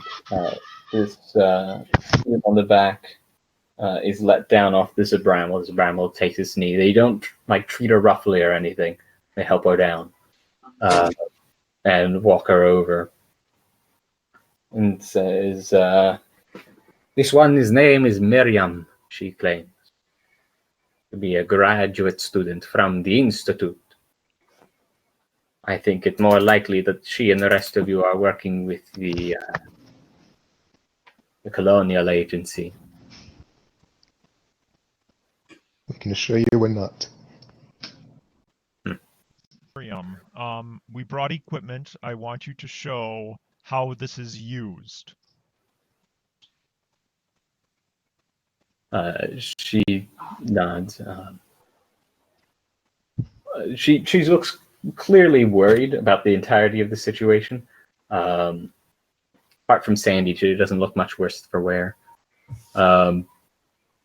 She steps forward and asks, do you want me to say what all this equipment does, or? To be truthful, because they believe you're here to look for petroleum. And we're trying to prove that that's not the case. That you're archaeologists and that you're all students with the professor looking at the ruins. She opens and closes her mouth a couple times and then nods. Those of you standing around are welcome to make a manipulation roll to interpret as much. Or I guess that'd be empathy. No, we'll make a manipulation. We said it's manipulation in the past. Maybe empathy in the future. She assisted up and starts to go through some things. They ask a lot of you to step away so that you guys don't come up with the same story. Two of theirs watch the four of you, as Tyre waits back, and the other two stand with her, and he still sits on his mount. Okay. And for you, Captain, if you wanted to make a roll. Okay. The two of you gather by the way she hesitated at the mention of petroleum that not that she's looking for something, but something has come up. Sunni, on the other hand, though, in your past experiences, you can understand when there is not a full story being expressed. And given her hesitation, and given the fact that you detect an oily caking to the bottom of her shoe where some sand has stuck, you get a thinking.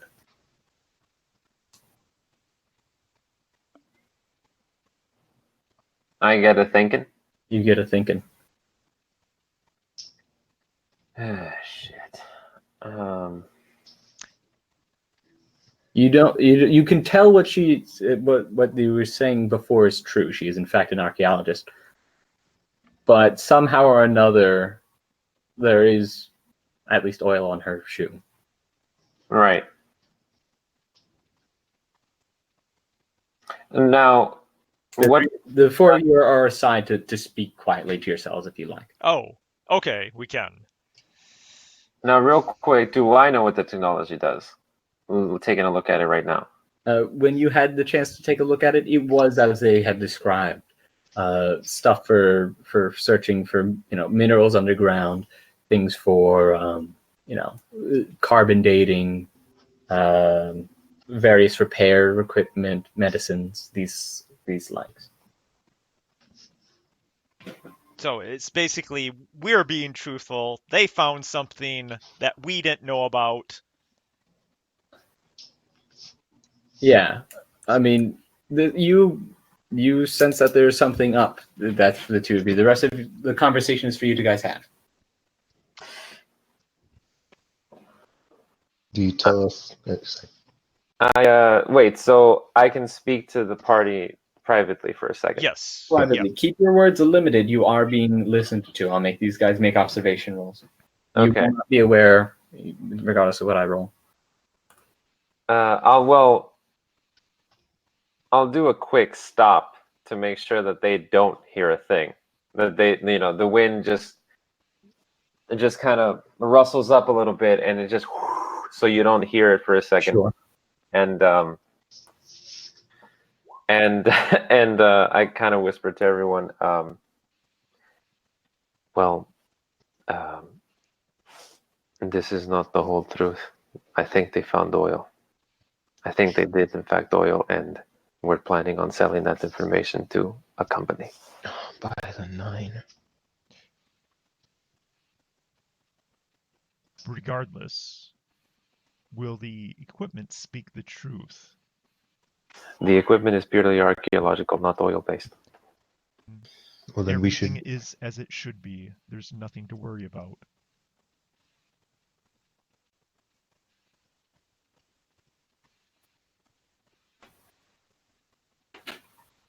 Okay. Cutting back over to Saladin then. What have you decided to spend these other 3 points of Well, success on? well, I have a question. Sure. So on a practical basis, Mhm. I am coming up on this man from behind. I have a pistol. It is completely suppressed, so no one else can notice. I have all the time in the world to line up a shot directly at the back of his head. In what universe does he not immediately die? In the same universe as every other role-playing game in existence, unfortunately. If you wish to kill him quickly, You've not been playing Cyberpunk long enough. apparently. Yes. In the event you wish to kill him as quickly as possible, Mm-hmm. might I recommend you pick a critical injury, and you dedicate as many points as you can to increasing that critical injury, Okay. that you may kill him outright. I will. All right. I will do that then, I guess. Okay. So you have 3 points to put towards that. So your Okay. where is it? So first point for damage, second point to spend on critical hits.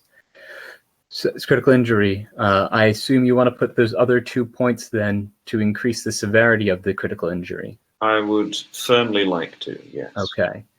We'll be rolling in the range of 51 to 66 then. So go ahead and roll me 2d6. I Until... Okay. I also could just roll 1d66. Well, you could, but what I'm trying to get is Okay. between hold on. What I'm trying to get is between 51 and 66. Okay. So if I don't get between 51 or 66. Then I would say roll again until you get something there. Okay. All right. Why not just do a D1 or a D2? 23, I'm sorry, what was that? 61. 61 sounds like a very high number. Let's take a look at that. I'm sorry, Keenan, you were saying something that was probably much more clever than what I'm coming up with. I was just thinking a D2 and then a D6, but That would I make don't sense. So let's see. Remind me, it's page 96, right? Destroyed arm, which makes sense. it is page 93, like 96. I've just yes, it's yeah. That entirely makes sense. The destroyed arm.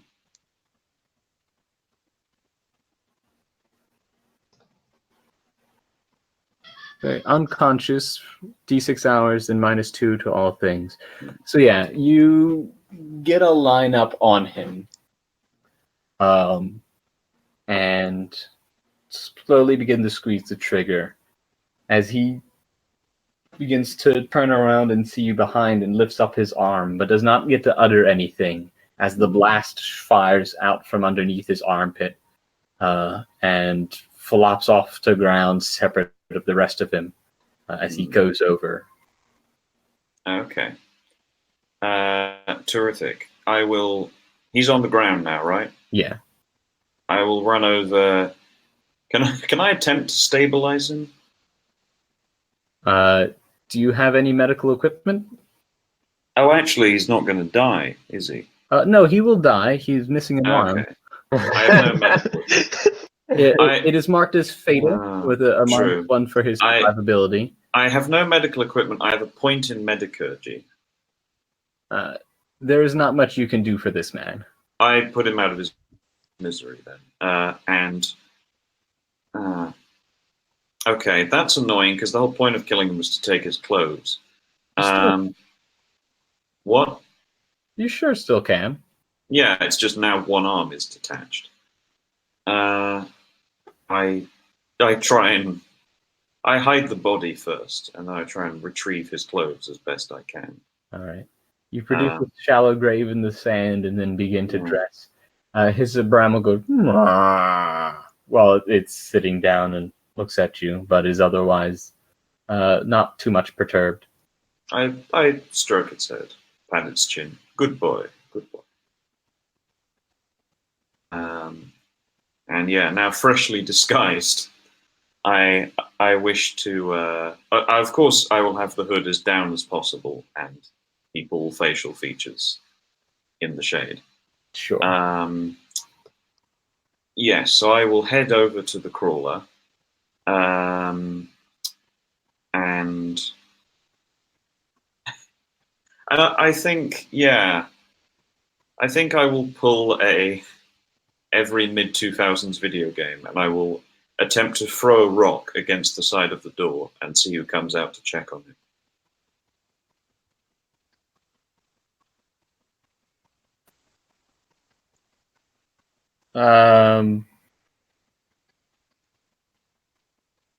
Okay. Let's try something.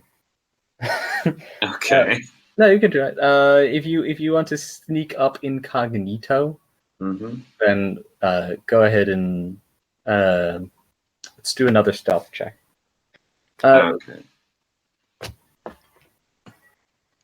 I mean, I'm not going into the crawler. Anyone who's seeing me would be seeing me from a distance. That's going to be quite the throw then.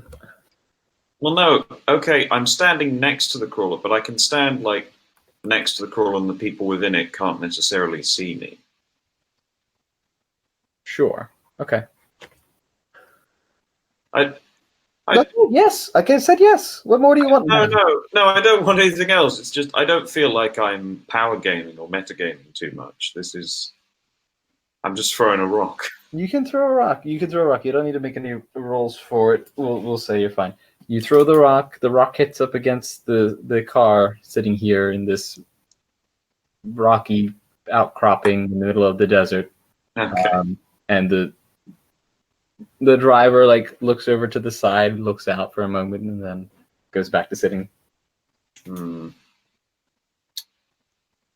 does the door open? Like most. Okay.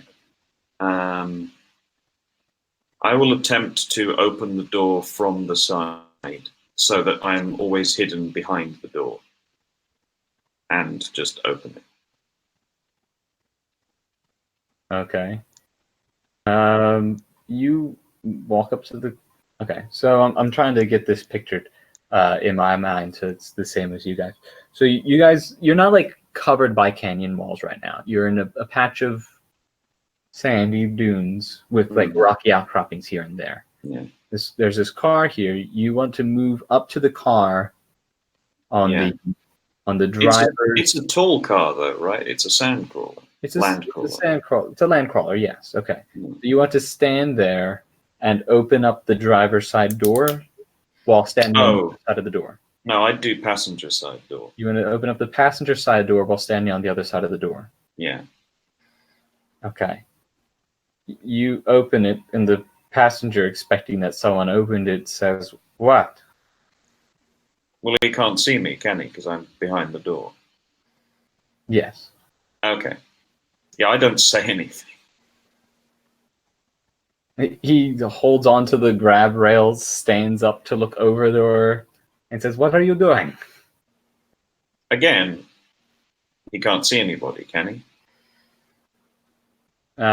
We'll say no for the sake of the lulls.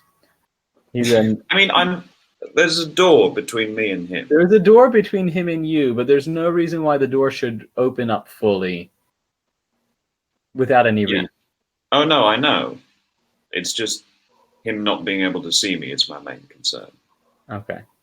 In which case, he leans over, grabs the door, and pulls it shut again. Okay. I open the door again. Well, he sees you do it this time because he's watching out the window. Oh.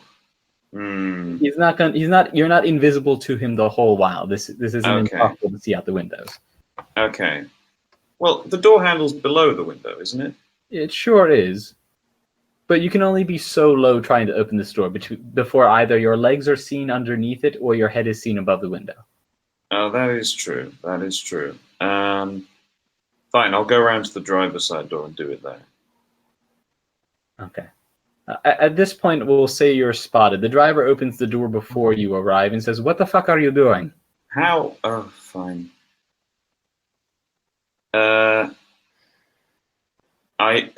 shrug and walk away. He watches you walk away and keeps watching you. Okay. And where do you go? I travel around behind the sand crawler. Is there any form of boot or like rear opening? Yeah, there's like an open hatch. He's watching you as you go back there. Yeah. Okay. I wait until he stops watching me. I walk off somewhere else. I walk back to the camel, see how the camel's doing. Yeah, get back to your Zibram. He says, you go there. Yeah. I am, yeah. And then afterwards I head back to the hatch. You're going to need a stealth check this time. That's fine.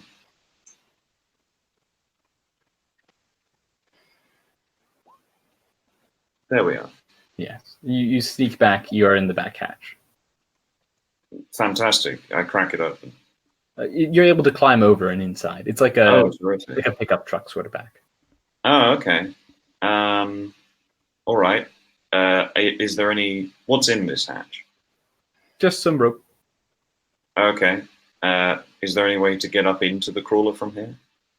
No, unless you start smashing windows. Is there anyone? Okay, so that I'm in the hatch. You're in the trunk. You look and see 4 individuals there. One of which you assume to be, by his age, a Professor Mustafa, balding, curly hair, dark skin, a pair of spectacles. He's trying to speak in hushed tone to his grad students. The 3 of which much younger, probably in their late 20s. Oh, so are they in the trunk? Are they in the trunk? They are in the back seat. Okay. If you picture this thing, the layout is the following: there is the cabin, Yeah. which has a row of seats. You could sit about 4. Yeah. And the back row, which you could also sit about 4. Yeah. Outside of it, there is the quote trunk, which is a hatchback pickup sort of truck. Okay. Like a Hummer, almost. Can I... What are the seats made of? Leather. Okay. I tap on the back of the professor's seat. There, you can knock. There is a wall Yeah. because this place has air conditioning and it's like a sealed cabin. Oh, I see. Okay. Yeah, I do that. You give a knock, and the professor turns around and looks at you, your face concealed in the back. Shh. I'm an acquaintance. The glass between the 2 of you. Oh, okay. I kind of gesture with a move to the side.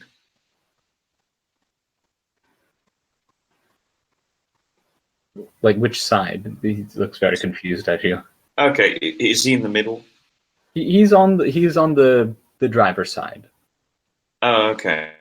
In that case, I say, like, Okay. Recall that I'm picturing this as an American vehicle. So yeah, in that case, I say move to the right. Okay, he scooches closer towards his grad students. Okay. I take my normal robes from underneath the disguise robes.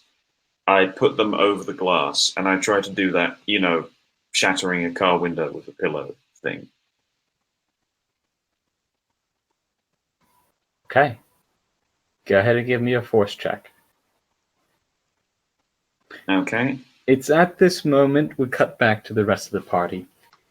Ooh. But real quick before we do that, I'm going to invoke the icons. Okay, Sorry to. that's fine. Okay.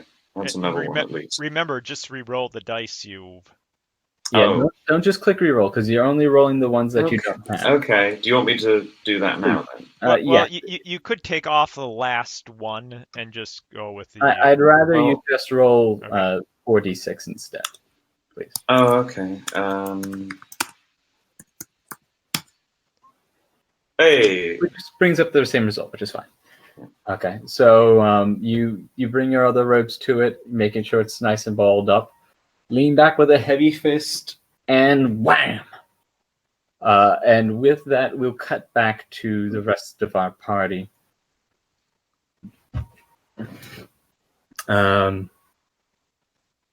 Who are currently standing around now this here Landcrawler.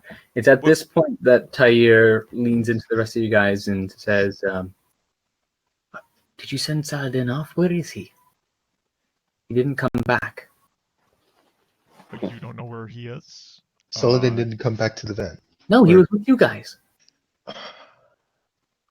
Zinzi is like looking around, but not trying. He knows that he's being watched and observed, so he's just kind of looking with his eyes to see if he can spot where Saladin might have gone. But I don't know. I think he's gotten up to something.